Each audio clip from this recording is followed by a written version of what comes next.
Good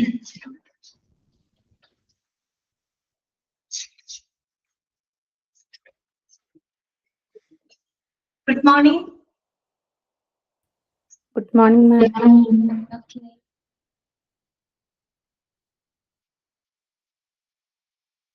Okay, Anjali, good morning. Okay, അപ്പൊ നമുക്ക് തുടങ്ങാം. Okay, Anjana, good morning. തുടങ്ങാം. നമുക്കിപ്പോ എല്ലാവരും റെഡി ആണോ? ഓക്കെ ആണോ എല്ലാവരും? സ്റ്റാർട്ട് ചെയ്യാം. Yes, ma'am. ഓക്കെ. അപ്പൊ നമ്മള് കഴിഞ്ഞ ദിവസം നമ്മൾ പഠിച്ചുകൊണ്ടിരുന്നത് മോട്ടിവേഷനെ പറ്റിയിട്ടാണ് അല്ലെ? ഓക്കെ. അപ്പൊ മോട്ടിവേഷൻ എന്താണെന്നും അതിന്റെ പ്രധാനപ്പെട്ട കുറെ ഡെഫിനിഷൻസ് ഒക്കെ നമ്മൾ പഠിച്ചു. പിന്നെ നമ്മൾ മോട്ടിവേഷനെ സംബന്ധിക്കുന്ന ചില ഒബ്സർവേഷൻസുകൾ കണ്ടു. ക്യാരക്ടറിസ്റ്റിക് ഫീച്ചേഴ്സ് ഓഫ് മോട്ടിവേഷൻ അല്ലെ? മോട്ടിവേഷന്റെ ചില പ്രത്യേകതകൾ അല്ലെ? ക്യാരക്ടറിസ്റ്റിക് ഫീച്ചേഴ്സ് നമ്മൾ കണ്ടു. പിന്നെ നമ്മൾ പറഞ്ഞുകൊണ്ടിരുന്നത് ഇമ്പോർട്ടൻസ് ഓഫ് മോട്ടിവേഷൻ ആണ് അല്ലെ? മോട്ടിവേഷന്റെ പ്രാധാന്യത്തെ പറ്റിയിട്ടാണ് നമ്മൾ പറഞ്ഞുകൊണ്ടിരുന്നത്. അപ്പൊ അതിനകത്ത് നമ്മൾ 3 പോയിന്റുകൾ മാത്രമാണ് ഡിസ്കസ് ചെയ്തത് കേട്ടോ. 3 പോയിന്റുകളാണ് നമ്മൾ 4 പോയിന്റുകളാണ് നമ്മൾ പറഞ്ഞത്. നമ്മൾ ജോർജ് ആർട്ടറിയുടെ ഡെഫിനേഷൻ കണ്ടു, റോബർട്ട് ഡെബിന്റെ ഡെഫിനേഷൻ, പിന്നെ വിക്ടർസിന്റെ ഡെഫിനേഷൻ. പിന്നെ നമ്മൾ മോട്ടിവേഷനുമായിട്ട് ബന്ധപ്പെട്ട് ചില ഒബ്സർവേഷൻസുകൾ കണ്ടു.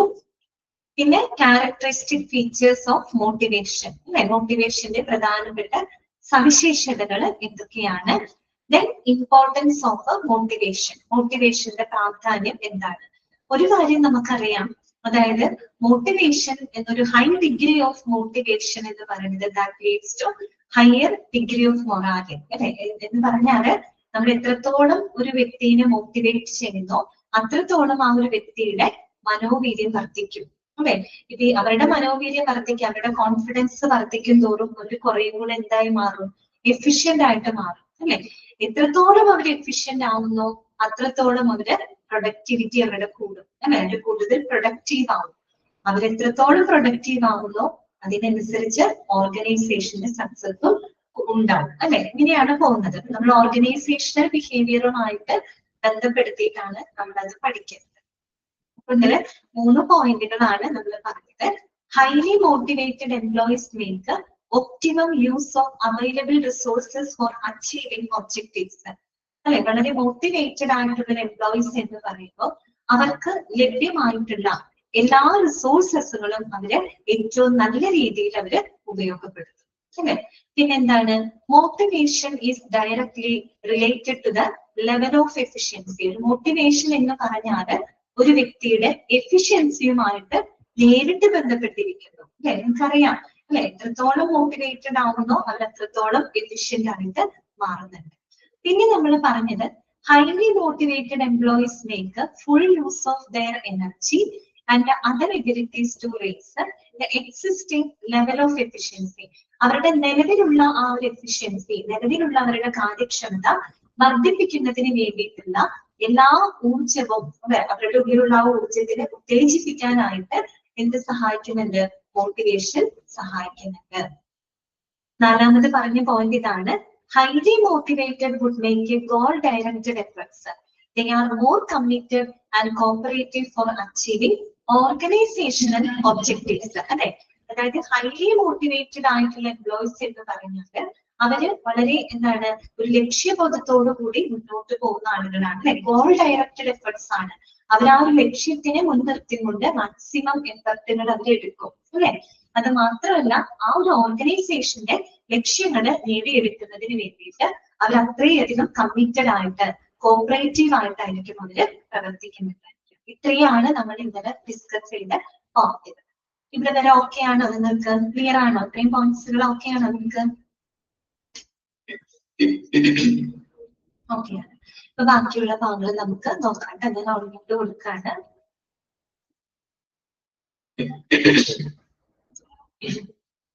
Okay. Next point ഇതാണ്. Highly motivated employees are more loyal and sincere and want to remain with the organization for a longer period of time. These factors help reduce the absenteeism and labor turnover. എന്താണ് പറയുന്നത്? അതായത് ഏറ്റവും highly motivated ആയിട്ടുള്ള employees എന്ന് പറയുന്നത് അവര് വളരെയധികം ലോയൽ ആയിരിക്കും, സിൻസിയർ ആയിരിക്കും എന്ന് പറഞ്ഞാൽ അവർ അത്രയും വിശ്വസ്തരായിരിക്കും. അതുപോലെ അവർ വളരെ ആത്മാർത്ഥതയുള്ളതായിരിക്കും. കാര്യം എന്താണെന്ന് വെച്ചാൽ they are emotionally invested in there work. അവരുടെ ജോലിയിൽ അവര് എന്താണ് ഇമോഷണലി അവര് ഇൻവെസ്റ്റഡ് ആയിരിക്കും ആ ജോലിയിൽ. എന്നുവെച്ചാൽ അത്രയും അവർ കമ്മിറ്റഡ് ആയിട്ട്, വളരെ ലോയൽ ആയിട്ട്, വളരെ സിൻസിയർ ആയിട്ടായിരിക്കും അവർ ആ ജോലിയിൽ ഇൻവോൾവ് ചെയ്യുന്നത്. ഓക്കെ, അത് മാത്രമല്ല and want to remain with organisation for a longer period of time. അവർ അധികം സമയം അവർ ഓർഗനൈസേഷനോടൊപ്പം എന്താണ് സ്പെൻഡ് ചെയ്യാനായിട്ടാണ് അവര് ശ്രമിക്കുക, അല്ലെ? അപ്പൊ അങ്ങനെയുള്ള ആ ഒരു അതൊക്കെ കൂടുതൽ നമ്മൾ മോട്ടിവേറ്റ് ചെയ്യുമ്പോൾ അവർക്ക് വരുന്ന മാറ്റങ്ങളാണ്, അവരുടെ ബിഹേവിയറിൽ വരുന്ന മാറ്റങ്ങളാണ്, അല്ലെ? എത്രത്തോളം മോട്ടിവേറ്റഡ് ആവുന്നോ അവർ കുറെ കൂടെ ലോയൽ ആയിരിക്കും, അല്ലെ? അവർ സിൻസിയർ ആയിരിക്കും, they are emotionally invested in there work. അവരവരുടെ വർക്കിൽ ഇമോഷണലി ഇൻവെസ്റ്റഡ് ആയിരിക്കും. അതുകൊണ്ട് തന്നെ ഓർഗനൈസേഷനോടൊപ്പം കൂടുതൽ സമയം സ്പെൻഡ് ചെയ്യുന്നതിനായിട്ട് അവര് ശ്രമിക്കും. അതെന്തിലേക്ക് നയിക്കും എന്നാണ് പറയുന്നത്? These factors help to reduce absenteeism and labor turnover. അല്ലെ? അത് absenteeism കുറയ്ക്കും, അതുപോലെ ലേബർ ടേൺ ഓവറിനെ കുറയ്ക്കും. ടേൺ ഓവർ എന്ന് പറഞ്ഞാൽ എന്താണ്? നമ്മൾ ജോലി മതിയാക്കിയൊക്കെ പോകുന്ന സാഹചര്യങ്ങളില്ലേ, അതിനെയൊക്കെ നമുക്ക് കുറയ്ക്കാൻ പറ്റും. അതുപോലെ അവരുടെ absenteeism നമുക്ക് കുറയ്ക്കാൻ പറ്റും. കൂടുതൽ സമയം അവർ എന്തായിരിക്കും? വർക്കിലായിരിക്കും, അല്ലെങ്കിൽ അവരുടെ ഓർഗനൈസേഷനോടൊപ്പം സ്പെൻഡ് ചെയ്യും. അപ്പൊ അവിടെ ആബ്സെന്റ് ആവാനുള്ള ചാൻസ് അവിടെ എന്താണ്?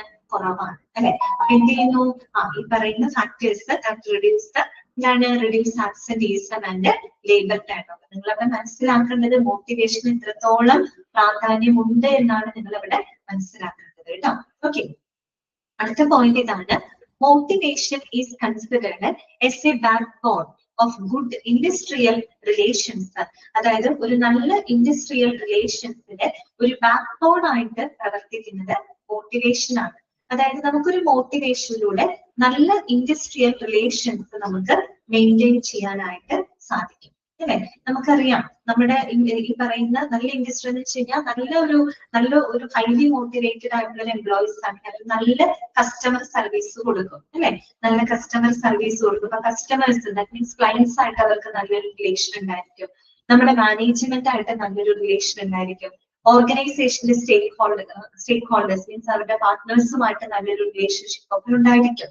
ഓക്കെ, അപ്പൊ ആ ഒരു നല്ലൊരു ഇൻഡസ്ട്രിയൽ റിലേഷൻസിന്റെ ബാക്ക്ബോൺ ആയിട്ട് പ്രവർത്തിക്കുന്നത് ശരിക്കും ഇത് തന്നെയാണ്, മോട്ടിവേഷൻ ആണ്. ഓക്കെ, അടുത്ത പോയിന്റ് ഇതാണ്. Effectively motivated employees get more job satisfaction and carry high morality. നേരത്തെ പറഞ്ഞ സെയിം കാര്യം തന്നെയാണ്, അല്ലെ? ഹൈലി അല്ലെങ്കിൽ ഏറ്റവും ഇഫക്റ്റീവ്ലി മോട്ടിവേറ്റഡ് ആയിട്ടുള്ള, ഏറ്റവും നല്ല രീതിയിൽ മോട്ടിവേറ്റഡ് ആയിട്ടുള്ള എംപ്ലോയീസ് എന്ന് പറഞ്ഞാൽ നമ്മൾ നേരത്തെ പറഞ്ഞത് അർത്ഥം മതി. അവരെന്താണ്? അവര് കുറെ കൂടെ ലോയൽ ആയിരിക്കും, സിൻസിയർ ആയിരിക്കും, അവരവരുടെ ജോലി വളരെ ആസ്വദിച്ചായിരിക്കും അവർ ചെയ്യുന്നുണ്ടാവില്ല. അതുകൊണ്ട് തന്നെ അവർക്ക് എന്ത് ലഭിക്കും? ജോബ് സാറ്റിസ്ഫാക്ഷൻ ലഭിക്കും, അല്ലെ? നമ്മളിപ്പോ ഒരു ഇഷ്ടപ്പെട്ട് നമ്മളൊരു ജോലി ചെയ്യുന്നതും കഷ്ടപ്പെട്ടൊരു ജോലി ചെയ്യുന്നതും തമ്മിൽ വ്യത്യാസമുണ്ട്, അല്ലെ? അവരത് വളരെ സെൽഫ് എക്സ്പ്രസ്ഡ് ആയിട്ടായിരിക്കും ആ ജോലിയിൽ അവര് ചെയ്യുന്നത്, അല്ലെ? അപ്പൊ അതുകൊണ്ട് തന്നെ ആ ജോലിയിൽ അവർക്ക് ഒരു സാറ്റിസ്ഫാക്ഷൻ ലഭിക്കും, ജോബ് സാറ്റിസ്ഫാക്ഷൻ ലഭിക്കും. അത് മാത്രമല്ല ദേ ക്യാരി ഹൈ മൊറാലെ, അവർക്ക് നല്ലൊരു മൊറാലെ ഉണ്ടാവും, അല്ലെ? നല്ലൊരു മനോവീര്യത്തോടു കൂടി വളരെ കോൺഫിഡൻസ് എപ്പോഴും അവർക്ക് ഉണ്ടായിരിക്കും. ഓക്കെ, അപ്പൊ അത് മറ്റൊരു ഇമ്പോർട്ടൻസ് ആണ് കേട്ടോ. അടുത്ത പോയിന്റ് ഇതാണ്. Motivation also helps in improving the image of the organisation. അതാണ് motivation also helps in improving the image of the organisation. ഒരു ഓർഗനൈസേഷന്റെ പ്രതിച്ഛായ ഇംപ്രൂവ് ചെയ്യുന്നതിന്, മെച്ചപ്പെടുത്തുന്നതിനും മോട്ടിവേഷൻ സഹായിക്കുന്നുണ്ട്. കാര്യം എന്താണ്? മോട്ടിവേഷനിലൂടെ നമുക്ക് നല്ലൊരു ഇൻഡസ്ട്രിയൽ റിലേഷൻഷിപ്സുകൾ മെയിൻറ്റെയിൻ ചെയ്യാനായിട്ട് സാധിക്കുന്നുണ്ട്. ക്ലയൻസ് ആയിട്ടും മറ്റ് സ്റ്റേക്ക് ഹോൾഡേഴ്സ് ആയിട്ടും പബ്ലിക് ആയിട്ടും അതുപോലെ മാനേജ്മെന്റ് ആയിട്ടൊക്കെ നല്ലൊരു റിലേഷൻസ് നമുക്ക് അതിലൂടെ ഉണ്ടാക്കിയെടുക്കാൻ പറ്റും. എത്രത്തോളം നമുക്ക് നല്ല റിലേഷൻസ് ഉണ്ടാക്കിയെടുക്കാൻ പറ്റുമോ അത്രത്തോളം ഓർഗനൈസേഷന്റെ പ്രതിച്ഛായ നമുക്ക് ഇംപ്രൂവ് ചെയ്യാനായിട്ട് സാധിക്കും. ഓക്കെ, ഇത്രയുമാണ് നമ്മൾ മോട്ടിവേഷന്റെ ഒരു സിഗ്നിഫിക്കൻസ് ആയിട്ട് പറയുന്നത് കേട്ടോ. ഓക്കെ, ക്ലിയർ ആണോ? ഇത്രയും പോയിന്റുകൾ ഓക്കെ ആണോ നിങ്ങൾക്ക്? മോട്ടിവേഷന്റെ പ്രാധാന്യമാണ് കേട്ടോ നമ്മൾ പറഞ്ഞത്. എത്രത്തോളം സിഗ്നിഫിക്കൻസ് ഉണ്ട്. അതായത് നല്ല മോട്ടിവേറ്റഡ് ആക്കിയ എംപ്ലോയീസ് എന്ന് പറയുന്നത് അവർക്ക് ലഭ്യമായിട്ടുള്ള എല്ലാ റിസോഴ്സുകളും അവര് ഏറ്റവും നല്ല രീതിയിൽ പ്രയോജനപ്പെടുത്തും. അതുപോലെ മോട്ടിവേഷൻ എന്ന് പറയുന്നത് ഒരു വ്യക്തിയുടെ എഫിഷ്യൻസിയുമായിട്ട് നേരിട്ട് അവരുടെ ഒരു കാര്യക്ഷമത അവരുടെ എഫിഷ്യൻസിയുമായിട്ട് നേരിട്ട് ബന്ധപ്പെട്ടിരിക്കുന്നു. അതുപോലെ തന്നെ അവർക്ക് നിലവിലുള്ള ആ ഒരു എഫിഷ്യൻസി എന്താണ് റേസ് ചെയ്യുന്നതിന് വർദ്ധിപ്പിക്കുന്നതിന് ആവശ്യമായിട്ട് അവരുടെ ഊർജത്തിനെ മാക്സിമം നല്ല രീതിയിൽ ഉപയോഗിക്കാനായിട്ട് മോട്ടിവേറ്റഡ് ആയിട്ടുള്ള എംപ്ലോയീസിന് സാധിക്കുന്നു. പിന്നെ മോട്ടിവേറ്റഡ് എംപ്ലോയീസ് എന്ന് പറയുന്നത് അവർ വളരെയധികം ലക്ഷ്യബോധത്തോടു കൂടി പ്രയത്നിക്കുന്ന ആളുകളാണ് അല്ലെ. അതുകൊണ്ട് കുറച്ചുകൂടെ അവർ ഓർഗനൈസേഷന്റെ ലക്ഷ്യങ്ങളോട് കുറെ കൂടെ കമ്മിറ്റഡ് ആയിരിക്കും, കുറെ കൂടെ കോപ്പറേറ്റീവ് ആയിട്ടായിരിക്കും അവര് പ്രവർത്തിക്കുന്നുണ്ടാവുക. അതുപോലെ ഹൈലി മോട്ടിവേറ്റഡ് എംപ്ലോയീസ് എന്ന് പറയുന്നത് വളരെയധികം ലോയൽ ആയിരിക്കും, വിശ്വസ്തരായിരിക്കും, അതുപോലെ തന്നെ സിൻസിയർ ആയിരിക്കും. അവര് അധിക സമയം ഓർഗനൈസേഷനോടൊപ്പം സ്പെൻഡ് ചെയ്യാനായിട്ടാണ് അവർ ശ്രമിക്കുന്നത്. അത് എക്സൻഡിയസത്തിനെ ലേബർ ടേൺഓവറിനെ കുറയ്ക്കുന്നുണ്ട്. ഒരു നല്ല ഇൻഡസ്ട്രിയൽ റിലേഷൻസിന്റെ ബാക്ക്ബോൺ ആയിട്ട് നമ്മൾ കൺസിഡർ ചെയ്യുന്നത് എന്താണ്? മോട്ടിവേഷൻ ആണ്. ഒരു മോട്ടിവേറ്റഡ് ആയിട്ടുള്ള എംപ്ലോയീസ് എന്ന് പറഞ്ഞാൽ അവർക്ക് അവരുടെ ജോലിയിൽ സംതൃപ്തി ലഭിക്കുകയും അവര് ഉയർന്ന മനോവീര്യം ഉള്ളവരുമായിരിക്കും അല്ലെ. അതോടൊപ്പം തന്നെ നമുക്ക് ഓർഗനൈസേഷന്റെ പ്രതിച്ഛായ ഇംപ്രൂവ് ചെയ്യുന്നതിനും മോട്ടിവേഷൻ വളരെയധികം സഹായിക്കുന്നു. ഓക്കെ, ജസ്റ്റ് ആ പോയിന്റുകളൊക്കെ ഒന്ന് വായിച്ചു നോക്കിയേ. ആ പോയിന്റുകളൊന്ന് വായിച്ചു നമുക്ക് അടുത്ത ടോപ്പിക്കിലേക്ക്.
ഓക്കെ, വായിച്ചു നോക്കിയോ എല്ലാവരും?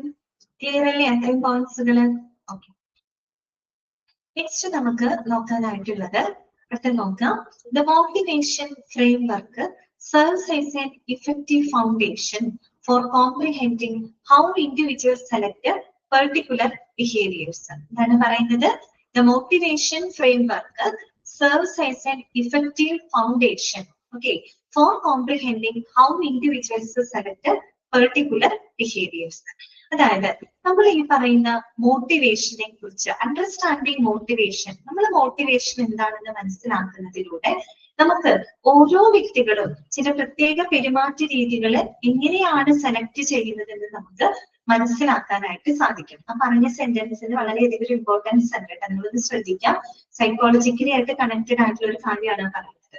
അതായത് the motivation framework serves as an effective foundation for comprehending how individuals select particular behaviors. അതായത് ഈ പറയുന്ന വ്യക്തികള് ചില പ്രത്യേക പെരുമാറ്റങ്ങള്, ചില പ്രത്യേക പെരുമാറ്റ രീതികള് എങ്ങനെയാണ് അവർ സെലക്ട് ചെയ്യുന്നത്, അല്ലെങ്കിൽ എങ്ങനെയാണ് അവർ ചൂസ് ചെയ്യുന്നത്, ആ ഒരു ബിഹേവിയറിലോട്ട് എങ്ങനെയാണ് അവർ എത്തുന്നത് എന്ന് മനസ്സിലാക്കാനായിട്ട് നമുക്ക് മോട്ടിവേഷനിലൂടെ സാധിക്കും. മോട്ടിവേഷനിലൂടെ സാധിക്കുക എന്ന് വെച്ചാൽ മോട്ടിവേഷൻ പ്രോസസ്സിനെ പറ്റി എന്താണ് മോട്ടിവേഷൻ എന്നുള്ളത് നമ്മൾ ആദ്യം മനസ്സിലാക്കണം. അത് തിരിച്ചറിയുന്നതിലൂടെ എങ്ങനെയാണ് ഒരു വ്യക്തി ചില പ്രത്യേക പെരുമാറ്റങ്ങൾ സെലക്ട് ചെയ്യുന്നതെന്ന് നമുക്ക് കണ്ടെത്താനായിട്ട് അല്ലെങ്കിൽ നമുക്ക് മനസ്സിലാക്കാനായിട്ട് സാധിക്കും. എന്താണ് അവിടെ ഉദ്ദേശിച്ചിരിക്കുന്നത്? നെക്സ്റ്റ് പാരഗ്രാഫ് വായിച്ചു കഴിഞ്ഞാൽ നമുക്കത് ക്ലിയർ ആവും. അവിടെ ഒരു എക്സാമ്പിൾ പറയുന്നുണ്ട് കേട്ടോ, നോക്കാം. The motivation process starts with the needs that individuals recognize on their own. എന്താണ്? The motivation process starts with the needs that individuals recognize on their own. അതായത് എപ്പോഴാണ് ഒരു മോട്ടിവേഷൻ പ്രോസസ്സ് സ്റ്റാർട്ട് ചെയ്യുന്നത്?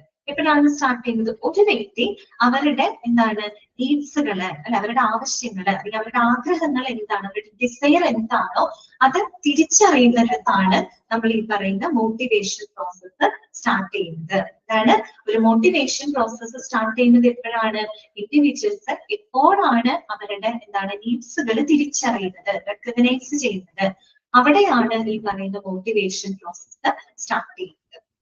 Okay. For instance, for example, ആയിട്ട് പറയാണ്, a worker feels that he is underpaid.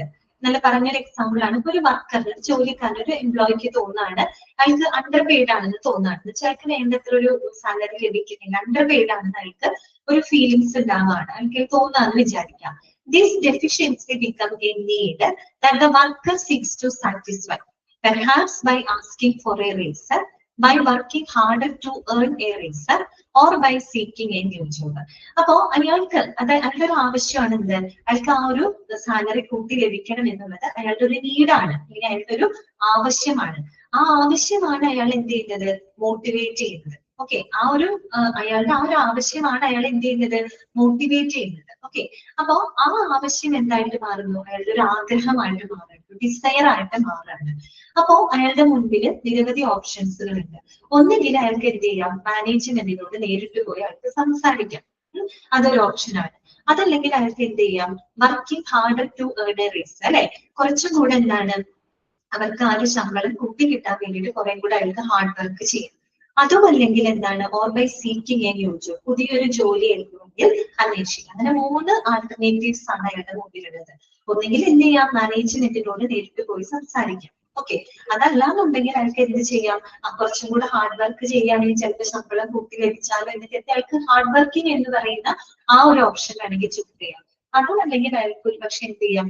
കുറച്ചും കൂടെ earn ചെയ്യാൻ പറ്റുന്ന മറ്റേതെങ്കിലും ഒരു ജോലി അയാൾക്ക് അന്വേഷിക്കാം.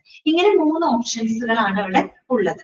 ഒരു കാര്യം ശ്രദ്ധിക്കുക, once he chooses to pursue one or more of these options and then enacts them, practically working harder while simultaneously looking for a job, he evaluates his success. അതായത് ചിലപ്പോ അയാൾ എന്ത് ചെയ്യും? ഒന്നോ അതിലധികമോ ഓപ്ഷൻസുകൾ ഒന്നിച്ച് അയാൾ സെലക്ട് ചെയ്യാം. എന്ന് പറഞ്ഞാൽ നിലവിലുള്ള ജോലിയിൽ ഇരുന്നു കൊണ്ട് അയാൾ ഹാർഡ് വർക്ക് ചെയ്യുന്നതോടൊപ്പം തന്നെ ചിലപ്പോൾ ഒരു പുതിയ ജോലിക്ക് വേണ്ടി അയാൾ അന്വേഷിക്കാം. അതാണ് അവിടെ എഴുതിയിരിക്കുന്നത് കേട്ടോ.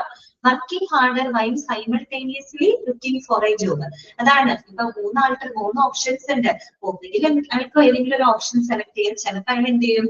ഒന്നോ അതിലധികമോ ഓപ്ഷൻസുകൾ ഒരുമിച്ചായിരിക്കും അയാൾ ചെയ്യുന്നുണ്ടാവും. എന്ന് പറഞ്ഞാല് നിലവിലുള്ള ജോലിയിൽ ഇരുന്നു കൊണ്ട് അയാൾ ഹാർഡ് വർക്ക് ചെയ്യുന്നതിനോടൊപ്പം തന്നെ കുറച്ചുകൂടെ ഏൺ ചെയ്യാൻ പറ്റുന്ന മറ്റേതെങ്കിലും ഒരു ജോലി അയാൾ അന്വേഷിക്കുന്നുണ്ടാകും. എങ്ങനെയാണെങ്കിലും ഹി ഇവാലുവേറ്റ്സ് ഹിസ് സക്സസ്. അതിനുശേഷം അദ്ദേഹം എന്ത് ചെയ്യും? He evaluates his action. അദ്ദേഹത്തിന്റെ ആക്ഷൻ അദ്ദേഹത്തിന്റെ പ്രവർത്തനം അത് ഇവാലുവേറ്റ് ചെയ്യും, അല്ലെ? ഇവാലുവേറ്റ് ചെയ്യുമ്പോൾ if his hard work resulted in a pay raise, he probably feels satisfied and will continue to work harder. ഇനി ഇയാൾ ഹാർഡ് വർക്ക് ചെയ്തു. ഈ ഹാർഡ് വർക്കിലൂടെ ഇയാൾക്കൊരു എന്താണ് റേസ്, ദാറ്റ് മീൻസ് അയാൾക്ക് ഒരു സാലറി ഇൻക്രിമെന്റ് കിട്ടി എന്ന് വിചാരിക്കാം. അപ്പൊ സ്വാഭാവികമായിട്ടും എന്തായിരിക്കും? ഇയാൾ സാറ്റിസ്ഫൈഡ് ആയിരിക്കും, അല്ലെ? അയാൾ സാറ്റിസ്ഫൈഡ് ആവുക മാത്രമല്ല, and he will continue to work hard. വീണ്ടും അയാൾ ഒരു ഹാർഡ് വർക്ക് ചെയ്യുന്ന ആ ഒരു ബിഹേവിയർ അയാൾ കണ്ടിന്യൂ ചെയ്യാനായിട്ട് തുടങ്ങും. അപ്പൊ നിങ്ങളൊന്ന് ആലോചിക്കുക, നമ്മൾ ഈ പറഞ്ഞ എക്സാമ്പിളിനകത്ത് ഇവിടുത്തെ മോട്ടിവേഷൻ എന്ന് പറഞ്ഞാൽ എന്തായിരുന്നു?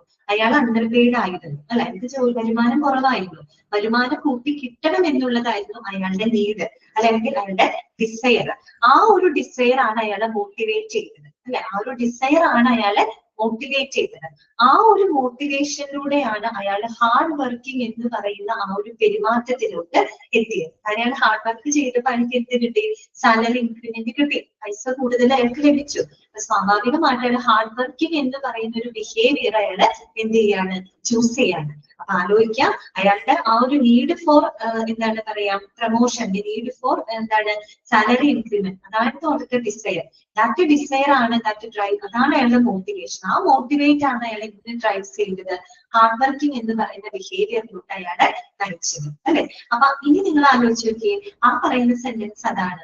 The motivation set an effective foundation for comprehending how individuals select particular behaviors. മനസ്സിലായോ? അതായത് മോട്ടിവേഷൻ എന്താണെന്നുള്ളത് നമ്മൾ ആദ്യം മനസ്സിലാക്കാം. ഇയാളുടെ മോട്ടിവേഷൻ എന്തായിരുന്നു? സാലറി ഇൻക്രിമെന്റ് ചെയ്യണം എന്നുള്ളതായിരുന്നു ആവശ്യം. അതാണ് അയാളെ മോട്ടിവേറ്റ് ചെയ്തത്. ആ ഒരു മോട്ടിവേഷൻ ആണ് ഹാർഡ് വർക്കിംഗ് എന്ന് പറയുന്ന ആ ഒരു ബിഹേവിയറിലൂടെ അയാളെ എത്തിച്ചത്. അപ്പൊ അതാണ് മോട്ടിവേഷൻ എന്താണെന്ന് മനസ്സിലാക്കുന്നത്. ഒരു വ്യക്തി എങ്ങനെയാണ് ഒരു പെരുമാറ്റ രീതികൾ സെലക്ട് ചെയ്യുന്നത് എന്ന് നമുക്ക് മനസ്സിലാക്കാനായിട്ട് അല്ലെങ്കിൽ കണ്ടെത്താനായിട്ട് സാധിക്കും. ഇപ്പൊ മനസ്സിലായോ പറഞ്ഞതിന്റെ അർത്ഥം? ക്ലിയർ ആയോ നിങ്ങൾക്ക്? ആ പറയുന്ന സെന്റൻസിന് വലിയൊരു മീനിങ് ഉണ്ട് കേട്ടോ. ഓക്കെ, ക്ലിയർ ആണോ? ഓക്കെ, മനസ്സിലായല്ലോ. ഇനി നോക്കാം കേട്ടോ, നമ്മളത് ഒരു പോസിബിലിറ്റി ആണ് നമ്മൾ പറഞ്ഞത് അല്ലെ. ഇനി വേറൊരു പോസിബിലിറ്റി ഉണ്ട്. ഇപ്പൊ ഇയാൾ ഹാർഡ് വർക്ക് ചെയ്താലും ഒരുപക്ഷെ ഇയാൾക്ക് സാലറി കൂട്ടി കിട്ടിയില്ലെങ്കിൽ എന്ത് സംഭവിക്കും? അങ്ങനെ ഒരു പോസിബിലിറ്റി കൂടെ ഉണ്ട് അല്ലെ. അപ്പൊ അതിനെ പറ്റിയാണ് നെക്സ്റ്റ് പറയുന്നത്. But if no raise has been provided he is likely to try another option. ഇപ്പൊ അയാൾ നല്ല ഹാർഡ് വർക്ക് ചെയ്തു, പക്ഷെ ഹാർഡ് വർക്കിലൂടെ അയാൾക്ക് പ്രത്യേകിച്ച് ഒരു സാലറി റേസ് ഒന്നും ഉണ്ടായില്ല എന്ന് വിചാരിക്കും. സ്വാഭാവികമായിട്ട് എന്ത് ചെയ്യും? അയാള് മറ്റൊരു ഓപ്ഷൻ അയാൾ തെരഞ്ഞെടുക്കും അല്ലെ. മറ്റൊരു ഓപ്ഷൻ ആയിരിക്കും അയാള് തെരഞ്ഞെടുക്കുന്നുണ്ടാവാം. അപ്പോ ആ ഒരു പെരുമാറ്റ രീതി ആയിരിക്കും പിന്നീട് അയാൾ അഡോപ്റ്റ് ചെയ്യുന്നുണ്ടാവാം അല്ലെ. ഹാർഡ് വർക്ക് ചെയ്തു, സാലറി കൂട്ടി കിട്ടിയില്ല. അപ്പൊ ചിലപ്പോൾ അയാൾ എന്ത് ചെയ്യും?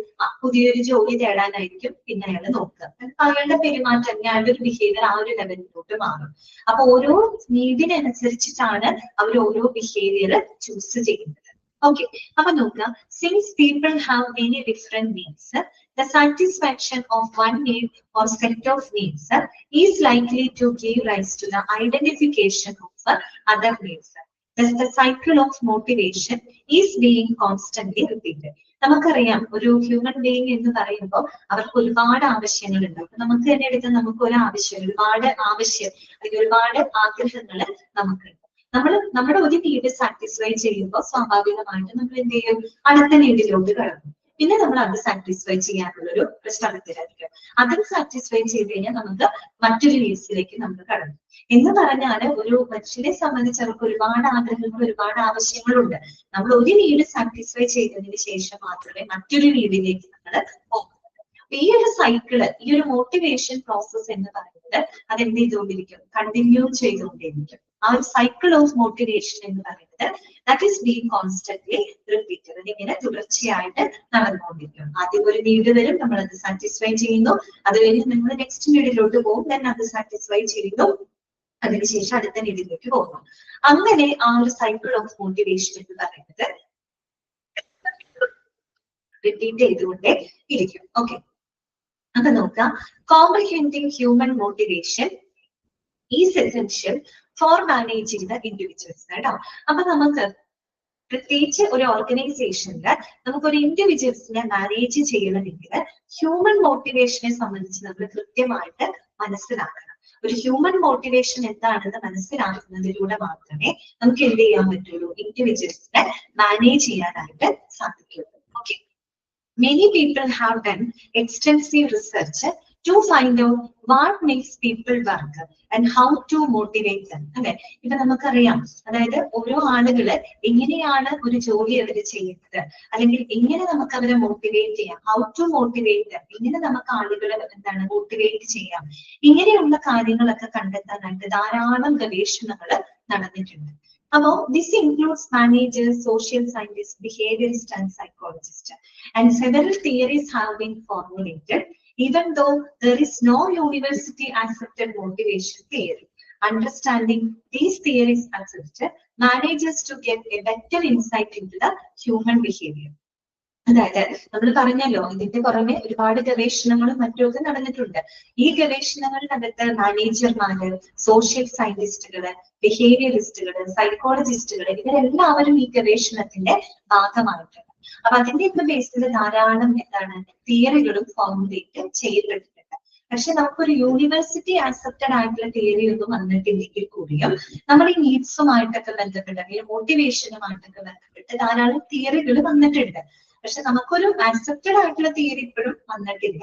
പക്ഷെ ഇവര് പറയുന്നത് ഇങ്ങനെയുള്ള തിയറികളെ മനസ്സിലാക്കുന്നതിലൂടെ മാനേജേഴ്സിന് ഹ്യൂമൻ ബിഹേവിയറിനെ പറ്റിയിട്ട് ഒരു ഉൾക്കാഴ്ച നേടാനായിട്ട് സഹായിക്കുമെന്നാണ് പറയുന്നത്. നമ്മൾ ഇങ്ങനെയുള്ള തിയറികൾ മനസ്സിലാക്കണം, മോട്ടിവേഷൻ തിയറികൾ നമ്മൾ മനസ്സിലാക്കണം, ഈ നീഡ് തിയറികൾ മനസ്സിലാക്കണം. അങ്ങനെ മനസ്സിലാക്കുന്നതിലൂടെ നമുക്ക് ഹ്യൂമൻ ബിഹേവിയറിനെ പറ്റി കൂടുതൽ മനസ്സിലാക്കാനായിട്ട് സാധിക്കും. നമ്മളെ സംബന്ധിച്ച് നമുക്ക് എന്താണ് നമ്മുടെ ഓർഗനൈസേഷൻ അനുയോജ്യമാകുന്ന രീതിയിൽ നമ്മൾ എന്ത് ചെയ്യണം, അവിടുത്തെ എംപ്ലോയീസിന്റെ ബിഹേവിയറിനെ നമുക്ക് മാറ്റിയെടുക്കണം. അതാണ് നമ്മുടെ ലക്ഷ്യം. അപ്പൊ അതിനായിട്ട് എന്ത് വേണം, ആ മോട്ടിവേഷനെ പറ്റിയിട്ട് നമുക്ക് നല്ലൊരു ധാരണ ഉണ്ടായിരിക്കും. ഇത്രയാണ് അവിടെ പറയുന്ന കാര്യങ്ങൾ. ക്ലിയർ ആയല്ലോ?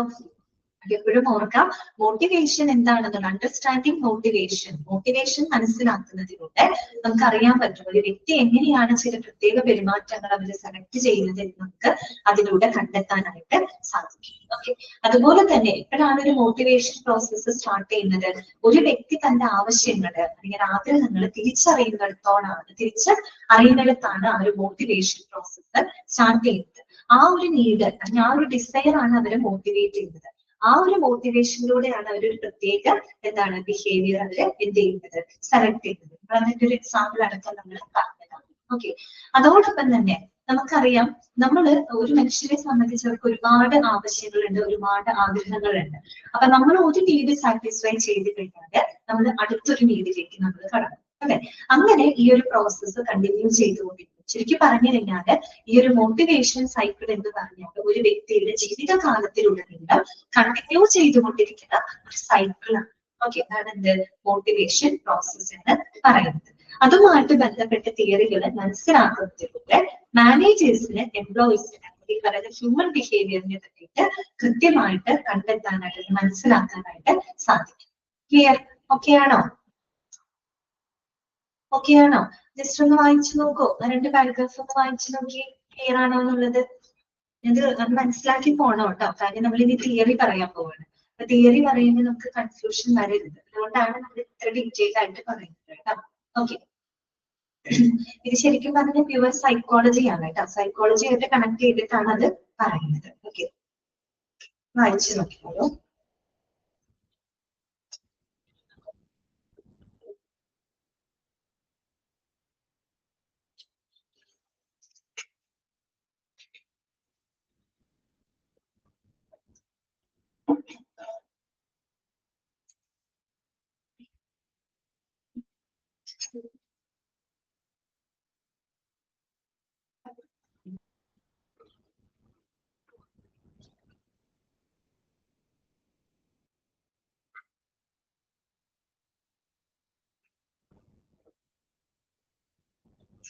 ഓക്കെ ആണോ? ക്ലിയർ അല്ലേ എല്ലാവർക്കും? ആർക്കെങ്കിലും എന്തെങ്കിലും മനസ്സിലാവാത്തതുണ്ടോ? ഇല്ലല്ലോ? അപ്പൊ നമുക്ക് തിയറിയിലേക്ക് കിടക്കാം കേട്ടോ. ഒരുപാട് തിയറി ഒന്നുമില്ല, എന്നാലും കുറച്ച് പ്രധാനപ്പെട്ട തിയറികളിലൂടെ ഇനി നമ്മൾ പോവാണ് കേട്ടോ. ഫസ്റ്റ് വൺ നമ്മൾ പറയുന്നത് need based theories to motivation കേട്ടോ. മോട്ടിവേഷൻ നമുക്കറിയാം, മോട്ടിവേഷനും നീഡ്സ് തമ്മിൽ ഒരു കണക്ഷൻ ഉണ്ടെന്നുള്ളത് നമുക്ക് മനസ്സിലായി. നമ്മുടെ നീഡാണ് നമ്മളെ മോട്ടിവേറ്റ് ചെയ്യുന്നത് എന്നുള്ളതും നമുക്ക് മനസ്സിലായിട്ടുണ്ട്. അപ്പൊ ഈ മോട്ടിവേഷനുമായിട്ട് ബന്ധപ്പെട്ട നീഡ് ബേസ്ഡ് ആയിട്ടുള്ള തിയറികളാണ് നമ്മൾ കാണാൻ പോകുന്നത് കേട്ടോ. നോക്കുക, need based theories try to answer the question what factors motivate people to choose certain behaviors. നമ്മൾ ഏതൊരു നീഡ് തിയറി എടുത്താലും ആ നീഡ് തിയറി കൊണ്ട് നമ്മൾ ഉദ്ദേശിക്കുന്നത് എന്താണ്, എന്തൊക്കെ ഫാക്ടേഴ്സുകളാണ് ഒരു വ്യക്തിനെ ഒരു പ്രത്യേക പെരുമാറ്റങ്ങൾ പ്രത്യേക ബിഹേവിയർ തിരഞ്ഞെടുക്കാനായിട്ട് അവരെ മോട്ടിവേറ്റ് ചെയ്യുന്ന ഫാക്ടേഴ്സുകൾ എന്തൊക്കെയാണ് എന്നതാണ് നമ്മുടെ മുന്നിലുള്ള ചോദ്യം. ആ ഫാക്ടേഴ്സിനെ കണ്ടുപിടിക്കുക എന്നുള്ളതാണ് നമ്മൾ അതിലൂടെ ചെയ്യുന്നത്. Okay, some of the widely known need based theories are discussed. അതിൽ നമ്മൾ ഫസ്റ്റ് വൺ പഠിക്കാൻ പോകുന്ന തിയറിയാണ് മാസ്ലോസ് ഹൈറാർക്കി ഓഫ് നീഡ്സ് കേട്ടോ. എബ്രഹാം മാസ്ലോ എന്നാണ് അദ്ദേഹത്തിന്റെ പേര് കേട്ടോ. വളരെ ഇമ്പോർട്ടന്റ് ആയിട്ടുള്ള ഒരു തിയറിയാണ് കേട്ടോ. അത് സൈക്കോളജിയിലെ ഏറ്റവും ഇമ്പോർട്ടന്റ് ആയിട്ടുള്ള തിയറിയാണ് കേട്ടോ. അതായത് Abraham Maslow's hierarchy of needs അഥവാ need theory of Abraham Maslow കേട്ടോ. അദ്ദേഹത്തിന്റെ നീഡ് തിയറിയാണ്. ഓക്കെ, അപ്പൊ ജസ്റ്റ് നമുക്ക് ആ തിയറി ഒന്ന് നോക്കാം. മാസ്ലോസ് എബ്രഹാം അഥവാ Abraham Maslow proposed his theory in the 1940s. ഒന്നാമത്തെ പോയിന്റ് ആണ് കേട്ടോ, മാർക്ക് ചെയ്ത് വെക്കാം. 1940 എബ്രഹാം മാസ്ലോ ഈ പറയുന്ന ഹൈറാർക്കി ഓഫ് നീഡ് അഥവാ നീഡ് തിയറി അദ്ദേഹം മുന്നോട്ട് വെക്കുന്നത് കേട്ടോ. ഏത് വർഷമാണ്? 1940. ആരുടെയാണ് നീഡ് തിയറി? Abraham Maslow. ഓർത്ത് വെക്കാം കേട്ടോ. Maslow's hierarchy of needs assumes that people are motivated to satisfy the 5 levels of needs. ഇവിടെ എബ്രഹാം മാസ്ലോ മനുഷ്യന്റെ നീഡ്സിനെ 5 ആയിട്ടാണ് അദ്ദേഹം കാറ്റഗറൈസ് ചെയ്തത്. ഓക്കെ, എത്രയായിട്ടാണ്? 5 ലെവലുകൾ. ഇമ്പോർട്ടന്റ് തിയറിയാണ് കേട്ടോ. 5 ലെവലുകളായിട്ടാണ്, 5 ആയിട്ടാണ് അതിനെ കാറ്റഗറൈസ് ചെയ്തിരിക്കുന്നത് കേട്ടോ. ഓക്കെ, ഏതൊക്കെയാണെന്നറിയോ? ഇവിടെ സൈക്കോളജിക്കലിനാണ് എഴുതിയിരിക്കുന്നത്. അതൊന്നും നിങ്ങൾ തിരുത്തണം. സൈക്കോളജിക്കൽ അല്ല, ഫിസിയോളജിക്കൽ എന്നാണ് കേട്ടോ. അതൊന്ന് വെട്ടിയിട്ട് നിങ്ങൾ തിരുത്താം. ഫിസിയോളജിക്കൽ PHY നോക്കാം കേട്ടോ. PHY SIO LOGICAL അങ്ങനെ ആക്കാം കേട്ടോ. അത് സൈക്കോളജിക്കൽ അല്ല, ഫിസിയോളജിക്കൽ ആണ് കേട്ടോ.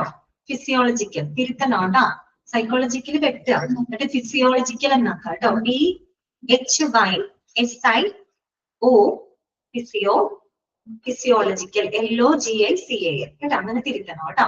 Physiological. Security, belongingness, esteem and self actualisation needs.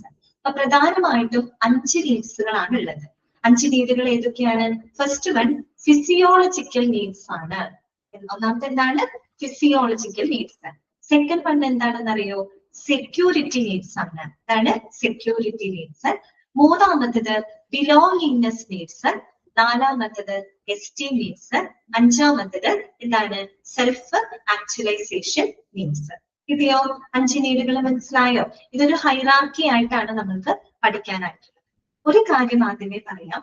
അതായത് ഒരു മനുഷ്യന്റെ ആവശ്യങ്ങളെ, അവരുടെ നീഡ്സിനെ ബേസ് ചെയ്തിട്ടാണ് നമ്മൾ ഇവിടെ 5 കാറ്റഗറി ആയിട്ടാണ് നമ്മൾ അതിനെ തിരിച്ചിരിക്കുന്നത് കേട്ടോ. ഇനി നമ്മൾ ഈ നീഡ്സിനെ ഓരോ പ്രയോറിറ്റിക്ക് അനുസരിച്ചിട്ടാണ് നമ്മൾ അതിനെ ഒരു ഹൈറാർക്കിയൽ ലെവലുകളായിട്ട് ചെയ്തിരിക്കുന്നത്. പ്രയോറിറ്റിക്ക് അനുസരിച്ചുകൊണ്ടാണ്. ഒരു കാര്യം നിങ്ങൾ ശ്രദ്ധിക്കുക. നിങ്ങൾക്ക് ആ ഒരു പിക്ചർ നിങ്ങൾ നോട്ട് ചെയ്യുക കേട്ടോ. ഒരു പിരമിഡ് അവിടെ കാണാം. ഇത് വളരെ ഇമ്പോർട്ടന്റ് ആയിട്ടുള്ള ഒരു പിരമിഡ് ആണ്. ഇതിന്റെ ഓർഡർ നിങ്ങൾ കൃത്യമായിട്ട് പഠിച്ചു വരുന്നത്. ഇതൊരു ഹൈറാർക്കിയൽ ഓർഡർ ആണ്. താഴെ നിന്ന് മുകളിലോട്ടാണ് അതിന്റെ ഓർഡർ. എന്ന് പറഞ്ഞാൽ നിങ്ങൾക്ക് ലോവർ ഓർഡർ നീഡ്സും ഇവിടെ കാണാൻ പറ്റും, ഹയർ ഓർഡർ നീഡ്സും നിങ്ങൾക്ക് ഇവിടെ കാണാനായിട്ട് സാധിക്കും. ഒരു കാര്യം ഓർക്കുക, എപ്പോഴും ലോവർ ഓർഡർ നീഡ്സുകൾ സാറ്റിസ്ഫൈ ചെയ്തുകൊണ്ട് മാത്രമേ നമുക്ക് ഹയർ ഓർഡർ നീഡ്സ് സാറ്റിസ്ഫൈ ചെയ്യാനായിട്ട് സാധിക്കുള്ളൂ. എന്ന് പറഞ്ഞ ലോവർ ഓർഡർ നീഡ്സ് എന്ന് പറഞ്ഞാൽ ഏറ്റവും ബേസിക് ആയിട്ടുള്ള ഏറ്റവും താഴെ തലത്തിലുള്ള നീഡ്സുകൾ സാറ്റിസ്ഫൈ ചെയ്തുകൊണ്ട് മാത്രമേ നമുക്ക് എന്താണ് ഏറ്റവും ടോപ്പ് ലെവലിലുള്ള നീഡ്സിനെ നമുക്ക് സാറ്റിസ്ഫൈ ചെയ്യാനായിട്ട് സാധിക്കുള്ളൂ. അല്ലാണ്ട് ഒരു നീഡ്സും നമുക്ക് എന്ത് ചെയ്യാൻ പറ്റില്ല, ഇവിടെ സ്കിപ്പ് ചെയ്യാനോ റീപ്ലേസ് ചെയ്യാനോ സാധിക്കില്ല. ഇപ്പൊ താഴത്തെ ഒരു നീഡ് കഴിഞ്ഞ് രണ്ട് കഴിഞ്ഞിട്ട് മൂന്നാമതൊരു നീഡിലേക്ക് ഒരിക്കലും നമുക്ക് കടക്കാൻ പറ്റില്ല. അതൊരു ശ്രേണിയാണ്, അതൊരു ഹൈറാർക്കിയൽ ലെവലാണ്. അതായത് നമ്മളൊരു സ്റ്റെപ്പ് ബൈ സ്റ്റെപ്പ് ആയിട്ടേ നമുക്ക് പോകാൻ പറ്റുള്ളൂ. ഒരു നീഡ്സും നമുക്ക് എന്ത് ചെയ്യാൻ പറ്റില്ല, റീപ്ലേസ് ചെയ്യാനോ നമുക്ക് സ്കിപ്പ് ചെയ്യാനോ ആയിട്ട് സാധിക്കില്ല. ലോവർ ഓർഡർ നീഡ്സ് സാറ്റിസ്ഫൈ ചെയ്തുകൊണ്ട് മാത്രമേ നമുക്ക് ഹയർ ഓർഡർ നീഡ്സിലോട്ട് എത്താനായിട്ട് സാധിക്കുള്ളൂ. ഓക്കെ, ക്ലിയർ ആയല്ലോ? ഇനി നമുക്ക് ഈ പിരമിഡിലേക്ക് പോകാം. ഞാൻ ആദ്യം ജസ്റ്റ് ഒന്ന് പറഞ്ഞു തരാം, എന്നിട്ട് നമുക്കത് വായിക്കാം. അപ്പൊ നമുക്ക് കാര്യങ്ങൾ ക്ലിയർ ആവും കേട്ടോ. ഏറ്റവും ബേസിക് ആയിട്ടുള്ള നീഡാണ് ഏറ്റവും താഴെയുള്ളത് കേട്ടോ. കണ്ടോ, ഇതൊരു പിരമിഡാണ്. ഏറ്റവും താഴെ നിന്നാണ് നമ്മൾ അതിന്റെ ഓർഡർ കേട്ടോ. ഏറ്റവും താഴെ എന്താണ് വരുന്നത്? Physiological need. നമ്മളിവിടെ സൈക്കോളജിക്കൽ നാട്ടിൽ വെട്ടാൻ ഞാൻ പറഞ്ഞിരുന്നു കേട്ടോ.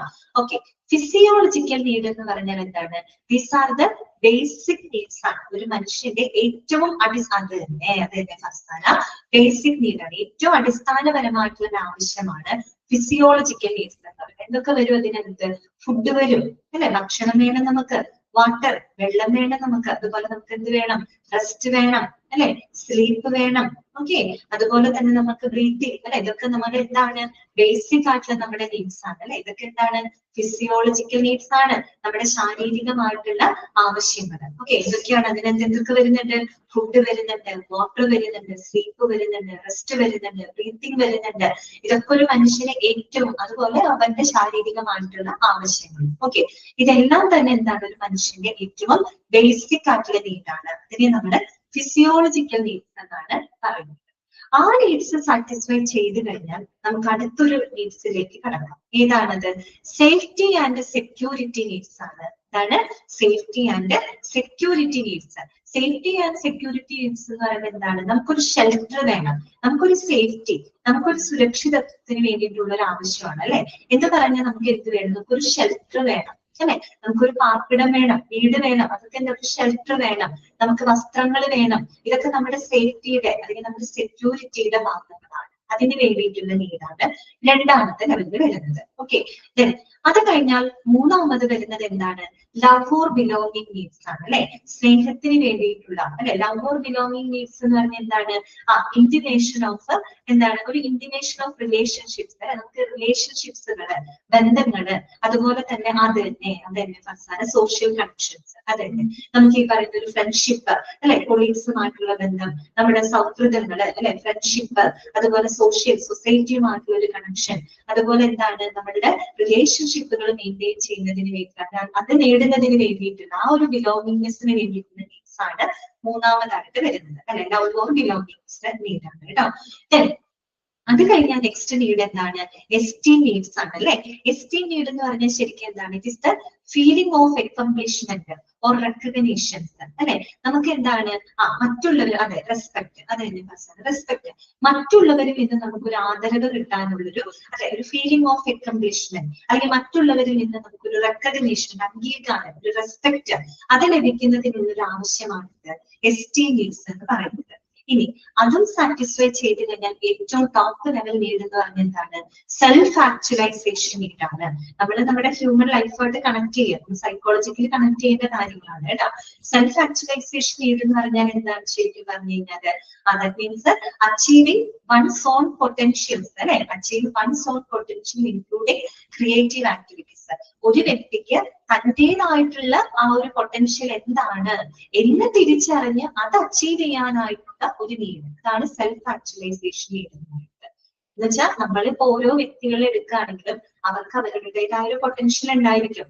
ഇനി ഞാൻ പറയട്ടെ, സച്ചിൻ ടെണ്ടുൽക്കർ, അദ്ദേഹം ഒരു ക്രിക്കറ്ററാണ് അല്ലെ. അപ്പൊ അദ്ദേഹത്തിന്റെ കഴിവ്, അദ്ദേഹത്തിന്റെ പൊട്ടൻഷ്യൽ എന്ന് പറയുന്നത് എന്തിലായിരുന്നു? ക്രിക്കറ്റിലായിരുന്നു അല്ലെ. അപ്പൊ അതിന് മറ്റുള്ള സാഹചര്യങ്ങളെല്ലാം അനുകൂലമായി വന്ന അദ്ദേഹം തിരിച്ചറിഞ്ഞ അദ്ദേഹത്തിന്റെ പൊട്ടൻഷ്യൽ എന്തിലാണ്? ക്രിക്കറ്റിലാണ്. മറ്റുള്ള ഫീൽഡിലെല്ലാം അദ്ദേഹത്തിന്റെ കഴിവിരിക്കുന്നത്, അദ്ദേഹത്തിന്റെ ആ കഴിവിരിക്കുന്നത് ക്രിക്കറ്റിലാണ് അല്ലെ. അപ്പൊ അദ്ദേഹം അതില് എന്താണ് ആ ഒരു റിയലൈസേഷൻ, ആ ഒരു പൊട്ടൻഷ്യൽ അദ്ദേഹം അവിടെ തിരിച്ചറിയുകയും അതിനെ എന്ത് ചെയ്തു? മോട്ടിവേറ്റ് ചെയ്ത് അങ്ങനെയാണ് അദ്ദേഹം ആ ഒരു സെൽഫ് ആക്ച്വലൈസേഷനിലേക്ക് എത്തിയത്. ഏതൊരു ഫേമസ് വ്യക്തികളെ എടുത്താൽ അങ്ങനെയാണ്, അവരവരുടെ പൊട്ടൻഷ്യൽ എന്താണെന്ന് തിരിച്ചറിയാം. ഓക്കെ, അതിനനുസരിച്ച് നമ്മൾ അത് കൊണ്ടുവരാം. ഓക്കെ, അതാണ് self actualization. That means achieving the one's own potential. നമ്മുടെ സ്വന്തം പൊട്ടൻഷ്യൽ നമുക്ക് അച്ചീവ് ചെയ്യാൻ, എന്താണ് നമ്മുടെ കഴിവ്, അത് തിരിച്ചറിഞ്ഞ് അത് അച്ചീവ് ചെയ്യാനായിട്ടുള്ള ഒരു വ്യക്തിയുടെ നീഡ്, ആഗ്രഹം, അതാണ് എന്ത്? സെൽഫ് ആക്ച്വലൈസേഷൻ നീഡ്സ് എന്ന് പറയുന്നത്. കിട്ടിയോ നിങ്ങൾക്ക്? 5 നീഡുകൾ മനസ്സിലായോ? ഇതിന് പല രീതിയിൽ ചോദ്യം വരാം കേട്ടോ. ഒന്നെങ്കിൽ ഇതിന്റെ ഓർഡർ തെറ്റിച്ചു തരും, എന്നിട്ട് നിങ്ങളോട് കറക്റ്റ് ഓർഡർ, ചിലപ്പോൾ ഏതെങ്കിലും മിസ്സിംഗ് ആയിട്ടുള്ള ഒരു ലെവൽ തരും, എന്നിട്ട് അവിടെ മിസ്സായ ലെവൽ ഏതാണെന്ന് നിങ്ങളോട് ഫിൽ ചെയ്യാൻ പറയും.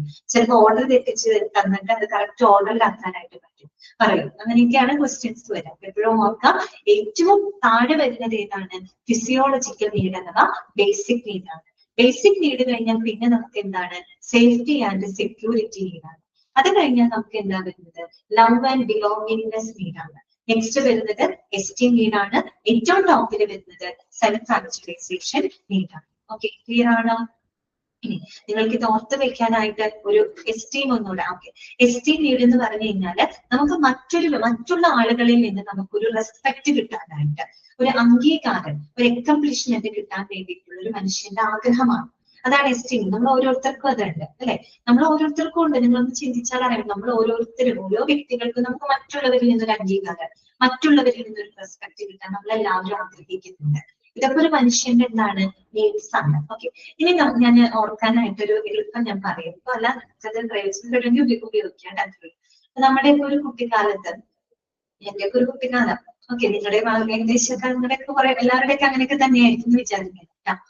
നമ്മളൊക്കെ ആദ്യമൊക്കെ ഞാൻ ചെറുപ്പകാലത്ത് കൊച്ചായിരുന്ന സമയത്ത് പടം വരയ്ക്കാനായിട്ടൊക്കെ പറയുമ്പോഴേ, ചിത്രം വരയ്ക്കാൻ പറയുമ്പോ ആദ്യം ഞാൻ വരയ്ക്കുക എന്താണെന്ന് അറിയാം. മാത്രമല്ല ആ ഒരു സമയത്ത് എല്ലാവരും അങ്ങനെയൊക്കെ തന്നെയായിരിക്കും.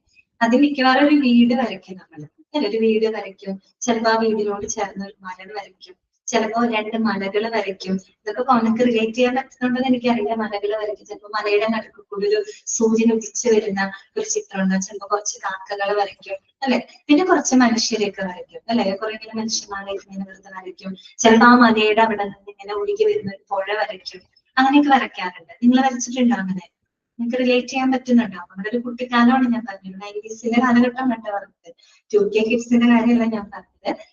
ഇതൊക്കെ ഒരു കാലഘട്ടമാണ് ഞാൻ പറഞ്ഞത്. അന്നൊക്കെ എപ്പോഴും ഒരു ചിത്രം വരയ്ക്കാൻ പറഞ്ഞാൽ ആദ്യം നമ്മൾ വരയ്ക്കുന്നത് ഒരു വീട്, പിന്നെ വീടിനോട് ചേർന്നൊരു മരം വരയ്ക്കും, അല്ലെ? മലകള് വരയ്ക്കും, മലകളുടെ നടുക്ക് കൂടി ഒരു സൂര്യനെ വരയ്ക്കും, 2-3 കാക്കകളൊക്കെ നമ്മൾ വരച്ചു വെക്കും, അല്ലെ? മനുഷ്യരെ വരയ്ക്കും, പുഴ വരയ്ക്കും, ചിലപ്പോ കുറച്ചും കൂടി കൂടുതലാണെങ്കിൽ പുഴയിൽ വേണമെങ്കിൽ ഒരു വഞ്ചി തുഴയുന്ന ഒരാളെയൊക്കെ നമ്മളൊന്ന് വരയ്ക്കാറുണ്ട്, അല്ലെ?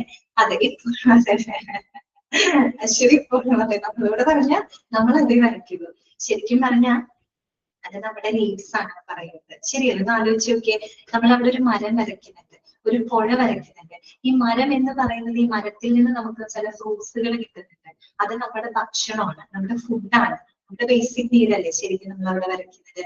അവിടെ ഒരു പുഴ വരയ്ക്കുന്നുണ്ട്, നമ്മൾ വെള്ളം കുടിക്കുന്നുണ്ട്, അത് നമ്മുടെ ബേസിക് നീഡ് അല്ലേ? അല്ലെ? നമ്മൾ പോലും അറിയാതെ നമ്മുടെ മനസ്സിന്റെ ഉള്ളിൽ നിന്ന് വരുന്ന നമ്മുടെ നീഡ്സ് ആണ് നമ്മൾ വരയ്ക്കുന്നത്, അല്ലെ? അല്ലെ? നമ്മുടെ മനസ്സിന് എന്തുമാത്രം കണക്ഷൻ ഉണ്ട് നോക്കിയേ. അപ്പൊ ആ മരത്തിൽ നിന്ന് ലഭിക്കുന്ന ചില എന്തെങ്കിലും ഫ്രൂട്ട്സ്, അത് നമ്മുടെ ഫുഡാണ്, അല്ലെ? ആ പുഴയിൽ നിന്ന് ലഭിക്കുന്ന വെള്ളം, വാട്ടർ, അത് നമ്മുടെ ഒരു ബേസിക് നീഡാണ്. ചിലപ്പോ ആ മരത്തിന്റെ ചോട്ടിൽ കിടന്ന് നമ്മൾ വിശ്രമിക്കും, അല്ലെ? അത് ഒരു റെസ്റ്റ് ആണ്, ഒരു സ്ലീപ്പാണ്. അതിൽ നിന്ന് നമുക്ക് എന്ത് കിട്ടുന്നത്? ഓക്സിജൻ ലഭിക്കുന്നത്, ബ്രീത്തിങ് ആണ്. അതൊക്കെ നമ്മുടെ ബേസിക് നീഡാണ്. പിന്നെ നമ്മളൊരു വീട് വരച്ചു. ഈ വീട് എന്തിനാ നമ്മൾ വരയ്ക്കുന്നത്? ഒരു ഷെൽട്ടർ ആണ്, ഒരു സേഫ്റ്റി ആണ്, അല്ലെ? ഒരു സേഫ്റ്റി ആൻഡ് സെക്യൂരിറ്റിയുടെ ഭാഗമായിട്ടാണ് നമ്മൾ ആ ഒരു വീട് വരയ്ക്കുന്നത്. അവിടെയാണ് നമുക്ക് ഏറ്റവും സെക്യൂരിറ്റി, അല്ലെ? അത് കഴിഞ്ഞാൽ നമ്മൾ കുറച്ച് മനുഷ്യന്മാരെയൊക്കെ വരയ്ക്കുന്നു. ഈ മനുഷ്യന്മാര് ശരിക്കും എന്താണ്? നമ്മുടെ ശരിക്കും പറഞ്ഞാൽ ലവ് ഓർ ബിലോങ്ങിങ് നീഡ്സ് ആണ്, അല്ലെ? ചിലപ്പോ നമ്മുടെ അച്ഛനും അമ്മയായിരിക്കാം, നമ്മുടെ സുഹൃത്തുക്കളായിരിക്കാം, നമ്മുടെ സഹോദരങ്ങളായിരിക്കാം. അവരെയാണ് നമ്മൾ റെപ്രസെന്റ് ചെയ്യുന്നത്, അല്ലെ? എന്ന് വെച്ച് കഴിഞ്ഞാൽ ആലോചിച്ച് കഴിഞ്ഞാൽ നമ്മുടെ ബേസിക് നീഡ്സ് അവിടെ സാറ്റിസ്ഫൈഡ് ആണ്. നമുക്കൊരു വീടുണ്ട്, നമ്മുടെ ഒരു സേഫ്റ്റി ആൻഡ് സെക്യൂരിറ്റി നീഡ് അവിടെ സാറ്റിസ്ഫൈഡ് ആണ്. ആ വീട്ടിൽ നമുക്ക് അച്ഛനുണ്ട്, അമ്മയുണ്ട്, നമ്മുടെ എന്താ പറയുക സഹോദരങ്ങളുണ്ട്, അല്ലെ? ഇവരെല്ലാവരും കൂടി ചേരുമ്പോൾ നമുക്ക് അവിടെ ഒരു ലവ് ആൻഡ് ബിലോങ്ങിങ് നീഡ്സും അവിടെ നമുക്ക് സാറ്റിസ്ഫൈഡ് ആണ്. ഇതെല്ലാം തികയുമ്പോ തീർച്ചയായിട്ടും നമ്മുടെ കൂടെ നമ്മുടെ അച്ഛനമ്മ, നമ്മുടെ സഹോദരങ്ങളൊക്കെ ഉണ്ടാവും. അപ്പൊ തീർച്ചയായിട്ടും അവരെ നമ്മൾ എപ്പോഴും എന്ത് ചെയ്തുകൊണ്ടിരിക്കും? പ്രൊമോട്ട് ചെയ്തുകൊണ്ടിരിക്കും, അല്ലെ? നമുക്കൊരു എസ്റ്റീം നീഡ്സ് അവിടെ ലഭിക്കുന്നുണ്ട്. നമ്മളെപ്പോഴും നമ്മുടെ കഴിവുകള്, നമ്മുടെ ആഗ്രഹങ്ങൾ ഇപ്പോഴും സപ്പോർട്ട് ചെയ്യുന്ന ആളുകൾ ഇവരൊക്കെ ആയിരിക്കും, അല്ലെ? നമ്മുടെ സുഹൃത്തുക്കള്, നമ്മുടെ മാതാപിതാക്കള്, നമ്മുടെ അല്ലെ സഹോദരങ്ങൾ, ഇവരൊക്കെ ആയിരിക്കും. അപ്പൊ അതിനോട് നമുക്കൊരു എസ്റ്റീം നീഡ്സ് കിട്ടുന്നുണ്ട്. ദാറ്റ് മീൻസ് ഒരു ഫീലിംഗ് ഓഫ് റെക്കഗ്നിഷൻ, ഒരു ഫീലിംഗ് ഓഫ് റെസ്പെക്ട്, ഒരു ഫീലിംഗ് ഓഫ് എന്താണ്? ആ ഒരു റെക്കഗ്നീഷൻ നമുക്ക് ലഭിക്കുന്നുണ്ട്. ഇതെല്ലാം സാറ്റിസ്ഫൈ ചെയ്യുന്ന ഒരു നിമിഷം വരുമ്പോഴാണ് നമ്മളൊരു സെൽഫ് ആക്ച്വലൈസേഷൻ രീതിയിലോട്ട് കടക്കുന്നത്. നമ്മുടെ പൊട്ടൻഷ്യൽ എന്താണോ എന്നുള്ളത് നമ്മൾ തിരിച്ചറിയാൻ ശ്രമിക്കുന്നത് അപ്പോഴാണ്. അതെന്ന് നമ്മൾ തിരിച്ചറിയുന്നു, അത് സാറ്റിസ്ഫൈ ചെയ്ത് കഴിഞ്ഞാൽ നമ്മൾ എന്താണ്? സെൽഫ് ആക്ച്വലൈസേഷൻ പീരീഡിലാണ്. ഓക്കെ, ഈ സെൽഫ് ആക്ച്വലൈസേഷനിലേക്ക് എത്താൻ കുറച്ചൊരു ബുദ്ധിമുട്ടുണ്ട്. ബാക്കിയുള്ള നീഡ്സ് ചിലപ്പോൾ നമുക്ക് സാറ്റിസ്ഫൈഡ് ആവാം, പക്ഷെ സെൽഫ് ആക്ച്വലൈസേഷൻ എത്തണമെങ്കിൽ അത് നമ്മൾ തിരിച്ചറിയണം. നമ്മുടെ പൊട്ടൻഷ്യൽ മറ്റൊരാൾക്കും തിരിച്ചറിയാൻ പറ്റില്ല, അത് നമുക്കേ തിരിച്ചറിയാൻ പറ്റില്ല. ചില സിറ്റുവേഷൻസ് വരുമ്പോഴാണ് ചിലർക്ക് അത് കിട്ടുള്ളൂ. നമ്മുടെ പൊട്ടൻഷ്യൽ എന്താണെന്ന് നമുക്ക് മനസ്സിലാക്കാനായിട്ട് പറ്റില്ല. ചില സാഹചര്യങ്ങൾക്ക് ഒരുപാട് വൈകിയേക്കാം, അപ്പോഴാണ് ചിലരത് നേരത്തെ തിരിച്ചറിയും. ഈ നേരത്തെ തിരിച്ചറിയുന്ന ആളുകളാണ് പലപ്പോഴും ഏറ്റവും ഫേമസ് ആയിട്ടുള്ള, നമ്മളൊക്കെ ഇന്ന് കാണുന്ന ഒരുപാട് ആരാധകരൊക്കെ വലിയ വലിയ ആളുകളായിട്ടൊക്കെ മാറുന്നത് സെൽഫ് ആക്ച്വലൈസേഷൻ പീരീഡ് ആയിട്ടുള്ള. മോഹൻലാൽ, നമ്മുടെ മമ്മൂട്ടി, ഇങ്ങനെയൊക്കെയുള്ള ആളുകളൊക്കെ ഇല്ല, അവരൊക്കെ അവരുടെ പൊട്ടൻഷ്യൽ തിരിച്ചറിഞ്ഞിട്ടുള്ള ആളുകളാണ്. അതല്ലേ അതിൽ ഏറ്റവും എക്സൽ ആകുന്നത്. ഓക്കെ, ഇത്രയും ഒന്ന് ആലോചിക്കട്ടെ. ഞാൻ ഈ ചിത്രം പറഞ്ഞത് വേറൊന്നുമല്ല, നിങ്ങൾക്ക് ആ നീഡ്സ് എപ്പോഴും മനസ്സിൽ ഓർക്കാൻ വേണ്ടിയിട്ടാണ് കേട്ടോ. അപ്പൊ ഓർത്ത് വയ്ക്കാം, ഫിസിയോളജിക്കൽ നീഡ്സ്, അത് കഴിഞ്ഞാൽ എന്താണ് സേഫ്റ്റി ആൻഡ് സെക്യൂരിറ്റി നീഡ്സ്, വീട് ഓർക്കുക, പിന്നെ നമ്മുടെ ആളുകൾ ഓർക്കുക, നമ്മുടെ അച്ഛനും അമ്മയും സഹോദരങ്ങളൊക്കെ ഓർക്കുക അല്ലെ. ലവ് ഓർ ബിലോങ്ങിങ്നെസ് നീഡ്, ഇവര് 3 പേരുണ്ടെങ്കിൽ നമുക്ക് എസ്റ്റീം നീഡ്സ് സാറ്റിസ്ഫൈ ചെയ്യാൻ പറ്റും. ദെൻ എന്താണ് സെൽഫ് ആക്ച്വലൈസേഷൻ നീഡ്. ക്ലിയർ ആണോ? ഓക്കെ ആണോ? ഓർക്കാൻ പറ്റില്ലേ? മറന്നുപോയില്ലല്ലോ? ഒരിക്കലും മറക്കരുത് കേട്ടോ. ഈ തിയറി നമുക്ക് ആവശ്യമുള്ളതാണ്. ഓക്കെ, നമുക്ക് വായിക്കാം. ഇത്രയേ ഉള്ളൂ സംഭവം. ഇനി വായിക്കാം. നെക്സ്റ്റ് ആണ് സെക്യൂരിറ്റി. അപ്പൊ ഇവിടെ ഫിസിയോളജിക്കൽ നീഡിനെ പറ്റിയിട്ട് പ്രത്യേകിച്ച് പറഞ്ഞിട്ടില്ല. അപ്പൊ വേണമെങ്കിൽ നിങ്ങൾ നോട്ട് ചെയ്ത് വെച്ചോളൂ. These are the most basic need കേട്ടോ. ഫിസിയോളജിക്കൽ നീഡ് വേണമെങ്കിൽ നിങ്ങൾ ഇവിടെ എഴുതി വെച്ചോളൂ, ജസ്റ്റ് ഒന്ന് എഴുതി വെച്ചോളൂ. These are the most basic needs. That includes, എന്തൊക്കെയാണ് അതിനകത്ത് ഇൻക്ലൂഡ് ചെയ്യുന്നത്? ഫുഡ്, അതുപോലെ തന്നെ വാട്ടർ അല്ലെ, സ്ലീപ്പ്, റെസ്റ്റ്, ബ്രീത്തിങ്, ഇതൊക്കെ എന്താണ് നമ്മുടെ ഫിസിയോളജിക്കൽ നീഡ്സ് ആണ്, അഥവാ ബേസിക് നീഡ്സ് ആണ്. ഓക്കെ, ക്ലിയർ ആണല്ലോ. രണ്ടാമത് വരുന്നതാണ് സേഫ്റ്റി നീഡ്സ്. അതിനെ പറ്റിയിട്ട് പറയുന്നുണ്ട് കേട്ടോ, നമുക്കത് വായിക്കാം. നെക്സ്റ്റ് ആണ് security or safety needs. The requirement for a secure physical and emotional environment. അല്ലെ, എന്താണ് സെക്യൂരിറ്റി ഓർ സേഫ്റ്റി നീഡ്സ് എന്ന് പറഞ്ഞാല്?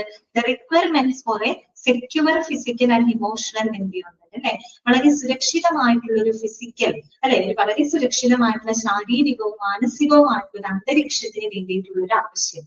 അതാണ് ഇതിനകത്ത് ഉൾപ്പെടുന്നത്, സേഫ്റ്റി ആൻഡ് സെക്യൂരിറ്റി നീഡ്സിനകത്ത് ഉൾപ്പെടുന്നത്. Okay, the instances include the desire for adequate housing and clothing, the need to be free from worry about money and job security, and the desire for the safe working conditions.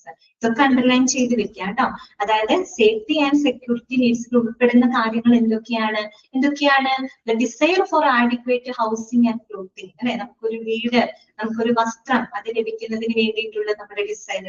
അതുപോലെ the need to be free from worry about money and job security, പണം, അതുപോലെ തന്നെ എന്താണ് ഒരു ജോലി അല്ലെ, ജോലി, അതിനെ പറ്റിയൊക്കെ ആശങ്കപ്പെടാതിരിക്കുന്നതിനുള്ള ഒരു എന്താ പറയാ, അങ്ങനെയുള്ള ആശങ്കകളിൽ നിന്ന് വിമുക്തി നേടുന്നതിന് വേണ്ടിയിട്ടുള്ള ഒരു ആഗ്രഹം അല്ലെ. അതുപോലെ തന്നെ desire for the safe working condition, ഏറ്റവും സുരക്ഷിതമായിട്ടുള്ള ഒരു തൊഴിൽ സാഹചര്യങ്ങൾക്ക് വേണ്ടിയിട്ടുള്ള ഒരു ആവശ്യം. ഇതൊക്കെയാണ് ഇതിനകത്ത് വരുന്നത്, സേഫ്റ്റി ആൻഡ് സെക്യൂരിറ്റി നീഡ്സിനകത്ത് വരുന്നത്. അതൊക്കെ ഒന്ന് നിങ്ങൾ നോട്ട് ചെയ്ത് വെക്കാം. എന്തൊക്കെയാണ്? adequate housing and clothing, need to be free from worry about money and job security, that desire for the safe working conditions. ഇതൊക്കെ ഏത് നീഡ്സിലാണ് വരുന്നത്? സേഫ്റ്റി ആൻഡ് സെക്യൂരിറ്റി നീഡ്സിനകത്താണ് വരുന്നത്. ഇനി നോക്കാം, security needs are satisfied for the people in the workplace by job continuity, a grievance redressal system, and an adequate insurance and retirement benefit package. അതെ, ഇനി നമ്മളൊരു organisation, നമ്മൾ പഠിക്കുന്നത് ഓർഗനൈസേഷണൽ ബിഹേവിയർ ആണ്. ഒരു ഓർഗനൈസേഷനുമായിട്ട് കണക്ട് ചെയ്ത് നമുക്ക് എങ്ങനെ ഈ നീഡ്സിനെ സാറ്റിസ്ഫൈ ചെയ്യാൻ പറ്റും, അതാണ് നമ്മൾ ചിന്തിക്കേണ്ടത്. അപ്പോ നമുക്കൊരു സ്ഥാപനത്തിൽ വർക്ക് ചെയ്യുമ്പോൾ ഇങ്ങനെയുള്ള സെക്യൂരിറ്റി നീഡ്സുകൾ എങ്ങനെയാണ് നമുക്ക് സാറ്റിസ്ഫൈ ചെയ്യാൻ പറ്റുക? ബൈ എന്നാണ് ഇവിടെ പറയുന്നുണ്ട്, satisfied for people in the work place by job continuity. അവർക്കൊരു ജോബ് കണ്ടിന്യൂറ്റി ഉറപ്പുവരുത്തുക. അവിടെ വർക്ക് ചെയ്യുന്ന എംപ്ലോയീസിന് ഒരു ജോലി തുടർച്ച, ഒരു ജോബ് കണ്ടിന്യൂറ്റി അവർക്ക് ഉറപ്പുവരുത്തുക എന്ന് വെച്ചാൽ വളരെ ഒരു സേഫ് ആയിട്ടുള്ള, ഒരു ഗ്യാരണ്ടീഡ് ആയിട്ടുള്ള ഒരു ജോബ് അവർക്ക് കൊടുക്കുക. അതുപോലെ തന്നെ ഗ്രീവൻസ് റിഡ്രസൽ സിസ്റ്റം അല്ലെ, അതായത് പരാതി പരിഹാര സംവിധാനങ്ങള്, അതുപോലെ തന്നെ adequate insurance and retirement benefit package അല്ലെ, ആവശ്യത്തിനുള്ള ഇൻഷുറൻസ് റിട്ടയർമെന്റ് ബെനിഫിറ്റ് പാക്കേജുകളൊക്കെ നൽകിക്കൊണ്ട് നമുക്ക് എന്ത് ചെയ്യാൻ പറ്റും? എംപ്ലോയീസിന്റെ സേഫ്റ്റി നീഡ്സുകൾ സാറ്റിസ്ഫൈ ചെയ്യാനായിട്ട് സാധിക്കും അല്ലെ. മനസ്സിലായോ? അതായത് ഒരു ഓർഗനൈസേഷനിൽ എങ്ങനെ നമുക്ക് ഒരു എംപ്ലോയീസിന്റെ സേഫ്റ്റി നീഡ്സുകൾ സാറ്റിസ്ഫൈ ചെയ്യാൻ പറ്റും? എങ്ങനെയൊക്കെ ചെയ്യാൻ പറ്റും? ഒന്ന്, by providing a job continuity, അവർക്കൊരു ജോബ് കണ്ടിന്യൂറ്റി ഉറപ്പാക്കുക അല്ലെ, അവർക്കൊരു ഗ്യാരണ്ടീഡ് ആയിട്ടുള്ള ഒരു ജോലി അവർക്ക് കൊടുക്കുക. അതുപോലെ ഗ്രീവൻസ് റിഡ്രസൽ സിസ്റ്റം നടപ്പിലാക്കുക, പരാതി പരിഹാര സംവിധാനങ്ങൾ, അവർക്ക് എന്തെങ്കിലും ജോലി സംബന്ധമായിട്ട് ആശങ്കകൾ ഉണ്ടാവുകയാണെങ്കിൽ അത് പരിഹരിക്കുന്നതിന് ആവശ്യമായിട്ടുള്ള പരാതി പരിഹാര സംവിധാനങ്ങൾ അവിടെ ഏർപ്പാട് ചെയ്യുക. അതുപോലെ അവർക്ക് വേണ്ടി ഇൻഷുറൻസുകൾ, റിട്ടയർമെന്റ് ബെനിഫിറ്റ് പാക്കേജുകളൊക്കെ കൊടുക്കുന്നതിലൂടെ നമുക്ക് എന്ത് ചെയ്യാൻ പറ്റും? എംപ്ലോയീസിന്റെ സേഫ്റ്റി ആൻഡ് സെക്യൂരിറ്റി നീഡ്സുകളെ സാറ്റിസ്ഫൈ ചെയ്യാനായിട്ട് സാധിക്കും. ഇത്രയേ ഉള്ളൂ കേട്ടോ. Okay, safety and security need അവിടെ കഴിഞ്ഞു. നെക്സ്റ്റ് വരുന്നത് എന്താണ്? ലവ് ഓർ ബിലോങ്ങിങ് നീഡ്സ് ആണ് അല്ലെ. ഓക്കെ, അതാണ് നെക്സ്റ്റ് പാരഗ്രാഫിൽ പറയുന്നത്. Belonging needs are related to the social aspect of the human life.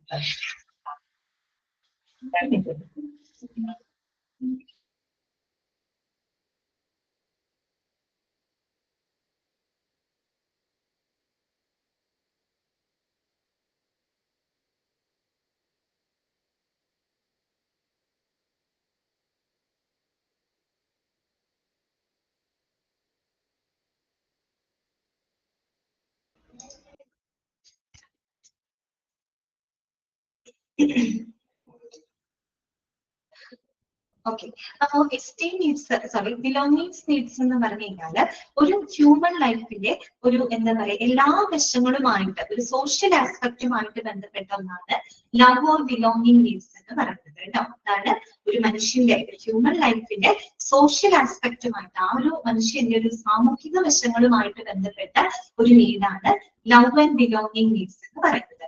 എന്തൊക്കെയാണ് ഈ നീഡ്സിന്റെ അടുത്ത് വരുന്നത്?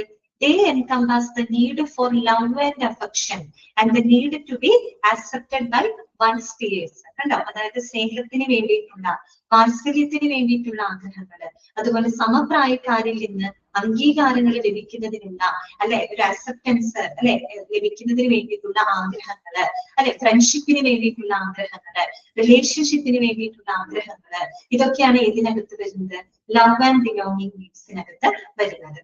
ഇനി for the majority, these needs are satisfied by a combination of family and community relationships outside of the work and friendships on the job. മിക്കവാറും ഇങ്ങനെയുള്ള love and belongingness needs എന്ന് പറഞ്ഞാൽ ഒട്ടുമിക്ക മെജോറിറ്റി ആളുകളിലും ആ ഒരു നീഡ്സ് സാറ്റിസ്ഫൈ ചെയ്യാനായിട്ട് സാധിക്കുന്നുണ്ട്. കാര്യം ഇപ്പൊ നമുക്ക് ജോലിക്ക് പുറത്താണെങ്കിൽ നമ്മുടെ ഫാമിലി അല്ലെങ്കിൽ നമ്മുടെ കമ്മ്യൂണിറ്റി അവിടെയുള്ള റിലേഷൻഷിപ്സിലൂടെ നമുക്കത് സാറ്റിസ്ഫൈ ചെയ്യാൻ പറ്റും. ഇനി ജോലിയിലാണെങ്കിൽ നമ്മൾ ജോലി ചെയ്യുന്ന സ്ഥലത്ത് നമ്മുടെ കൊളീഗ്സ് ഉണ്ട്, അവിടെ നമുക്ക് നല്ല ഫ്രണ്ട്ഷിപ്പുകൾ ഉണ്ടാവും, അതിലൂടെ നമുക്ക് എന്ത് ചെയ്യാൻ പറ്റും, ആ ഒരു നീഡ് നമുക്ക് സാറ്റിസ്ഫൈ ചെയ്യാനായിട്ട് സാധിക്കുന്നുണ്ട്. ഇനി നമ്മൾ ഓർഗനൈസേഷനുമായിട്ട് ബന്ധപ്പെട്ട് കണക്ട് ചെയ്ത് പറയണം അല്ലെ. Managers can help ensure the satisfaction of these important needs by allowing social interaction and by making employees feel like a part of a team or work group. ഇനി ഒരു ഓർഗനൈസേഷനിൽ നമ്മൾ വർക്ക് ചെയ്യുന്നത് മാനേജർമാർക്ക് എങ്ങനെയാണ് ഈ ഒരു എംപ്ലോയീസിന്റെ ലവ് ആൻഡ് ബിലോങ്ങിങ് നീഡ്സ് എങ്ങനെ അവർക്ക് സാറ്റിസ്ഫൈ ചെയ്ത് കൊടുക്കാൻ പറ്റുക, എങ്ങനെ ചെയ്തു കൊടുക്കാൻ പറ്റുക? ഒന്നാമത് എന്ത് ചെയ്യാം, മാനേജേഴ്സ് അവർക്കൊരു സോഷ്യൽ ഇന്ററാക്ഷൻ ഉള്ളൊരു അവസരം അവർക്ക് ഒരുക്കി കൊടുക്കുക അല്ലെ. അതായത് അവരെ ഒറ്റപ്പെടുത്താതെ ആ ഒരു ഓർഗനൈസേഷൻ ഒരു സോഷ്യൽ ഇന്ററാക്ഷന് അനുവദിക്കാം, ഒരു സാമൂഹികമായിട്ടുള്ള ഇടപെടലിന് അവർ അനുവദിക്കാം. അതുപോലെ തന്നെ എന്താണ്, by making employees feel like a part of a team or work group, ഒരു ടീം അല്ലെങ്കിൽ ഒരു ഗ്രൂപ്പിന്റെ ഭാഗമാക്കി അവരെ മാറ്റാം. അങ്ങനെ മാറ്റുന്നതിലൂടെ മാനേജേഴ്സിന് എംപ്ലോയീസിന്റെ ആ ഒരു ലവ് ആൻഡ് ബിലോങ്ങിങ് നീഡ്സ് എന്ത് ചെയ്ത് കൊടുക്കാൻ പറ്റും, സാറ്റിസ്ഫൈ ചെയ്ത് കൊടുക്കാനായിട്ട് സാധിക്കും. അങ്ങനെയാണ് ഒരു ജോലി സ്ഥലത്ത് അവർക്ക് ആ നീഡ് സാറ്റിസ്ഫാക്ഷൻ കിട്ടുന്നത്. ഓക്കെ, ക്ലിയർ ആയോ? രണ്ടും മനസ്സിലായോ? ഫിസിയോളജിക്കൽ നീഡും സേഫ്റ്റി ആൻഡ് സെക്യൂരിറ്റി നീഡും ലവ് ഓർ ബിലോങ്ങിങ് നീഡ്സ് ഒക്കെ ഓക്കെയാണ് നിങ്ങൾക്ക്? ഇതുവരെ പറഞ്ഞ കാര്യങ്ങൾ ക്ലിയർ ആണോ? ഓക്കെ, നെക്സ്റ്റ് വരുന്നതാണ് എസ്റ്റീം നീഡ്സ് കേട്ടോ. അതാണ് എസ്റ്റീം നീഡ്സ്. നോക്കുക, esteem needs actually comprise two distinct categories of needs കേട്ടോ. ഈ എസ്റ്റീം നീഡ്സ് എന്ന് പറഞ്ഞാല് അതിൽ രണ്ട് കാറ്റഗറി ഓഫ് നീഡ്സ് ആണ് വരുന്നത്. എസ്റ്റീം നീഡ്സിനകത്ത് രണ്ട് കാറ്റഗറി ഓഫ് നീഡ്സ് ആണ് വരുന്നത്. ഏതൊക്കെയാണ് രണ്ട് കാറ്റഗറി ഓഫ് നീഡ്സ് നോക്കിയേ? The need for A positive self image and self respect ഒന്ന്, മറ്റൊന്ന് the need for recognition and respect from the others. കേട്ടോ, രണ്ട് നീഡ്സ് ആണ്. എസ്റ്റീം നീഡ്സ് എന്ന് പറയുമ്പോൾ രണ്ട് നീഡ്സ് ആണ്. ഒന്ന് എന്താണ്, need for A positive self image and self respect, അതായത് ഒരു സ്വാഭിമാനം, ഒരു സെൽഫ് റെസ്പെക്ടിന് വേണ്ടിയിട്ടുള്ള ഒരു നീഡ് അല്ലെ. ഇപ്പൊ നമ്മള് മറ്റുള്ളവരിൽ നിന്ന് ബഹുമാനം മാത്രം കിട്ടിയാൽ പോരാ, നമുക്ക് നമ്മളോട് ഒരു റെസ്പെക്ട് തോന്നണം. അതെപ്പോഴാണ് നമുക്ക് തോന്നാം അല്ലെ? നമുക്കിപ്പോ ഒരു ജോലി ചെയ്യുമ്പോൾ അല്ലെങ്കിൽ നമ്മൾ സ്വന്തമായിട്ട് ഏൺ ചെയ്യുന്ന സമയത്തൊക്കെ നമുക്കൊരു നമ്മളോട് ഒരു സെൽഫ് റെസ്പെക്ട് നമുക്ക് തോന്നില്ലേ? ഓക്കെ, അപ്പൊ നമുക്ക് ആദ്യം നമ്മളോട് ഒരു റെസ്പെക്ട് തോന്നണം. അതിന് നമ്മൾ സ്വാഭിമാനം എന്നാണ് പറയാ അല്ലെ. സെൽഫ് ഇമേജ്, ഒരു സെൽഫ് റെസ്പെക്ടിന് വേണ്ടിയിട്ടുള്ള ഒരു ആവശ്യം, പ്ലസ് അതാണ് ഒരു നീഡ്. പിന്നെന്താണ്, need for recognition and respect from others, മറ്റുള്ളവരിൽ നിന്നൊരു അംഗീകാരം അല്ലെങ്കിൽ മറ്റുള്ളവരിൽ നിന്നൊരു റെസ്പെക്ട് ലഭിക്കുന്നതിന് വേണ്ടിയിട്ടുള്ള ഒരു നീഡ്. രണ്ടും വേണം നമുക്ക്. ഒന്ന് സ്വന്തമായിട്ട് സെൽഫ് റെസ്പെക്ട് നമുക്ക് ഉണ്ടായിരിക്കണം, മറ്റുള്ളവരിൽ നിന്നുള്ളൊരു റെസ്പെക്റ്റും നമുക്ക് ലഭിക്കണം. ഇത് രണ്ടും ഉൾപ്പെടുന്നതാണ് എസ്റ്റീം നീഡ്സ് എന്ന് പറയുന്നത്. ഇനി എങ്ങനെ നമുക്കൊരു എസ്റ്റീം നീഡ്സ് ഒരു ഓർഗനൈസേഷനിൽ എങ്ങനെ നമുക്ക് സാറ്റിസ്ഫൈ ചെയ്ത് കൊടുക്കാനായിട്ട് പറ്റുക നോക്കാം. Organization can help address esteem needs by providing a variety of extrinsic symbols of achievement such as job titles, spacious offices and similar rewards as appropriate. അപ്പോ നമുക്കൊരു ഓർഗനൈസേഷന് എങ്ങനെയാണ് എംപ്ലോയീസിന്റെ ഇത്തരത്തിലുള്ള എസ്റ്റീം നീഡ്സ് സാറ്റിസ്ഫൈ ചെയ്ത് കൊടുക്കാൻ പറ്റുക? ഒന്ന് എന്താണ് എക്സ്ട്രിൻസിക് ഫാക്ടേഴ്സിലൂടെ. എക്സ്ട്രിൻസിക് ഫാക്ടേഴ്സ് എന്ന് പറഞ്ഞാൽ എന്താണ്? The factors that comes from external factors കേട്ടോ. എക്സ്ട്രിൻസിക് മോട്ടിവേഷൻ എന്ന് പറഞ്ഞാൽ എന്താണ്? It comes from the external factors. അതായത് പുറമേ ഉള്ള ഫാക്ടേഴ്സിൽ നിന്ന് നമുക്ക് ലഭിക്കുന്ന മോട്ടിവേഷനെയാണ് എക്സ്ട്രിൻസിക് മോട്ടിവേഷൻ എന്ന് പറയുന്നത്. എന്ന് പറഞ്ഞാല് ഇപ്പൊ ഒരാൾക്ക് ഒരു ജോലി ചെയ്യുന്ന സമയത്ത് അവർക്ക് ചില ജോബ് ടൈറ്റിൽസ് കൊടുക്കാം. അപ്പൊ നമ്മൾ ഓഫീസിലൊക്കെ പോകുമ്പോൾ കണ്ടിട്ടില്ലേ, സീനിയർ മാനേജർ ഒരു ബോർഡ് പോലെ എഴുതിയിട്ടുണ്ടാവും അല്ലെ. ആ വ്യക്തിയുടെ പോസ്റ്റിന്റെ പേര് അവിടെ എഴുതും അല്ലെ. ജോബ് ടൈറ്റിൽ സീനിയർ മാനേജർ അല്ലെങ്കിൽ ഡെപ്യൂട്ടി മാനേജർ അല്ലെങ്കിൽ L D clerk, U D clerk അല്ലെങ്കിൽ പ്രിൻസിപ്പാൾ അങ്ങനെയൊക്കെ പറഞ്ഞ് എന്ത് ചെയ്ത് വെക്കും. അവിടെ ഒരു ബോർഡ് പോലെ, ബോർഡ് മീൻസ് ഒരു ചെറിയൊരു ടാഗ് പോലെ ബോർഡ് പോലെ വെച്ചാൽ അത് അവർക്ക് എന്താണ്? ഒരു ജോബ് ടൈറ്റിൽ കൊടുക്കുന്നത്. അത് ശരിക്കും അവർക്ക് നമ്മൾ കൊടുക്കുന്ന ഒരു എന്താണ്? റെക്കഗ്നീഷൻ ആണ് അല്ലെ. ഒരു റെക്കഗ്നീഷൻ ആണ് അവർക്ക് എന്താണ്? അവർക്ക് അതിലൂടെ ഒരു ഫീലിംഗ് ഓഫ് റെക്കഗ്നീഷൻ അവർക്ക് അതിൽ ലഭിക്കുന്നുണ്ട് അല്ലെ. അതുപോലെ തന്നെ സ്പേഷ്യസ് ഓഫീസ്, അത്യാവശ്യം ഓഫീസിലാണെങ്കിലും അവരുടെ വർക്ക് പ്ലേസ് അത്യാവശ്യം അവർക്ക് സ്പേഷ്യസ് ആയിട്ടുള്ള ഒരു വർക്ക് പ്ലേസ് കൊടുക്കാം. അത് അവരുടെ പോസ്റ്റിന് നമ്മൾ കൊടുക്കുന്ന ഒരു അംഗീകാരമാണ്, അല്ലെങ്കിൽ അവരെ നമ്മൾ റെസ്പെക്ട് ചെയ്യുന്നതിന് തുല്യമാണ് അല്ലെ. And similar rewards as appropriate. അതുപോലെ അവർക്ക് അനുയോജ്യമായിട്ടുള്ള മറ്റ് റിവാർഡ്സുകൾ കൊടുക്കാം അല്ലെ. അവർക്ക് ബെനിഫിറ്റുകൾ കൊടുക്കാം, അവർക്ക് മറ്റുള്ള പ്രിവിലേജസ് കൊടുക്കാം, മോണിറ്ററി നോൺ മോണിറ്ററി ബെനിഫിറ്റുകൾ കൊടുക്കാം. ഇതൊക്കെ എന്താണ്? അവരുടെ ഉള്ളിൽ ഒരു ഫീലിംഗ് ഓഫ് എസ്റ്റീം ഉണ്ടാക്കിയെടുക്കണം, അവരോടുള്ള ഒരു ഫീലിംഗ് ഓഫ് റെസ്പെക്ട് കാണിക്കുകയാണ് അല്ലെ.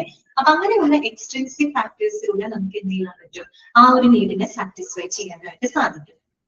അതുപോലെ തന്നെ at a more intrinsic level, organizations can also help to satisfy esteem needs by providing employees with the challenging job assignments that carry with them a sense of achievement. ഇനി നമുക്ക് intrinsic മോട്ടിവേഷനിലൂടെയും esteem നീഡ്സിനെ നമുക്ക് satisfy ചെയ്യാൻ പറ്റും. Intrinsic motivation എന്ന് പറഞ്ഞാൽ എന്താണ്? It comes from the internal factors. അതൊരു വ്യക്തിയുടെ ഉള്ളിൽ നിന്ന് വരുന്ന ഫാക്ടേഴ്സ് മൂലം ഉണ്ടാകുന്ന മോട്ടിവേഷൻ ആണ്. ഓക്കെ, അതെങ്ങനെയാ? അതിനും ഒരു പരിധി വരെ ഓർഗനൈസേഷന് സഹായിക്കാൻ പറ്റും. എങ്ങനെ സഹായിക്കാൻ പറ്റുക? By providing employees with challenging job assignment. അവർക്ക് കുറച്ച് ചാലഞ്ചിങ് ആയിട്ടുള്ള ജോബ് അസൈൻമെന്റ്സുകൾ കൊടുക്കുക. ഇപ്പൊ ഒരാൾക്ക് കുറച്ച് ചാലഞ്ചിങ് ആയിട്ടുള്ള ഒരു പ്രോജക്റ്റ് കൊടുക്കുക എന്ന് പറഞ്ഞാൽ അയാൾ അതിന് പ്രാപ്തിയുള്ളവരാണ്, അയാൾക്ക് അതിനുള്ള കാലിബർ ഉള്ളത് കൊണ്ടാണ് മറ്റുള്ളവർക്ക് കൊടുക്കുന്നതിന് വ്യത്യസ്തമായിട്ട് ഒരു ചാലഞ്ചിങ് ജോബ് പ്രോജക്റ്റ് അവർക്ക് കൊടുക്കുന്നത്. ശരിക്കും പറഞ്ഞാൽ അത് കൊടുക്കുന്നത് അവരെ ബുദ്ധിമുട്ടിക്കാണ്ടല്ല, പകരം എന്താണ്? അവർക്ക് അതിനുള്ള കാലിബർ ഉണ്ട്. ആ കാലിബർ തിരിച്ചറിഞ്ഞിട്ടുണ്ട്, ആ കാലിബർ ഉള്ളത് കൊണ്ടാണ് അവർക്ക് ഒരു ചാലഞ്ചിങ് ജോബ് അസൈൻമെന്റ് കൊടുക്കുന്നത്. ശരിക്കും പറഞ്ഞാൽ അത് അവർ റെസ്പെക്ട് ചെയ്യുന്നതിന് തുല്യമാണ്. ആ ഒരു കഴിവ്, ആ കാലിബർ അവർക്കേ ഉള്ളൂ. അതിനെ നമ്മൾ റെസ്പെക്ട് ചെയ്യുന്നത് കൊണ്ടാണ് അവർക്ക് അങ്ങനെ ഒരു ചാലഞ്ചിങ് ജോബ് അസൈൻമെന്റ് നമ്മൾ കൊടുക്കുന്നത്. So that carry with the sense of achievement. അത് അവർക്കൊരു അച്ചീവ്മെന്റ് അല്ലെങ്കിൽ അവർക്കൊരു റെക്കഗ്നീഷൻ, ഒരു അക്നോളജ്മെന്റ് കൊടുക്കുന്നതിന് തുല്യമാണ്. അത് അവരുടെ സ്വന്തമായിട്ട് അവരുടെ ഉള്ളിൽ നിന്ന് ഡെവലപ്പ് ചെയ്ത് വരും. അതുകൊണ്ടാണ് അതിന് ഇൻട്രിൻസിക് എന്ന് പറയുന്നത്.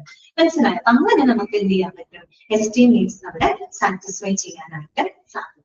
ക്ലിയർ ആയോ? ഓക്കെ ആണോ?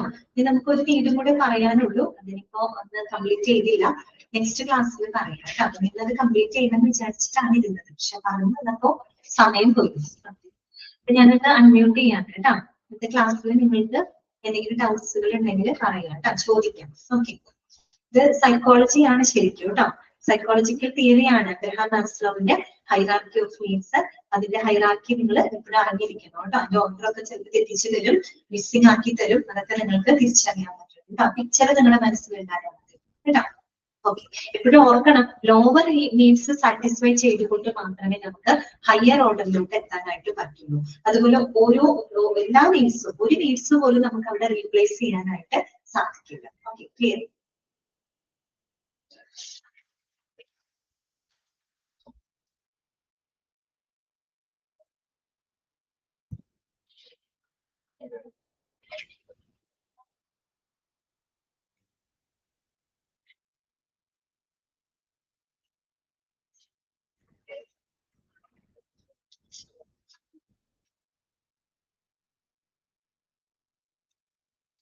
ഓക്കെ ആണോ? പറഞ്ഞ കാര്യങ്ങളൊക്കെ ക്ലിയർ ആണെന്ന് വിചാരിക്കുന്നു കേട്ടോ. അങ്ങനെയാണെങ്കിൽ നമുക്ക് നെക്സ്റ്റ് ക്ലാസ്സിൽ കാണാം. താങ്കളെ വായിച്ച് മനസ്സിലാക്കിയിരിക്കാം കേട്ടോ. Okay, thank you.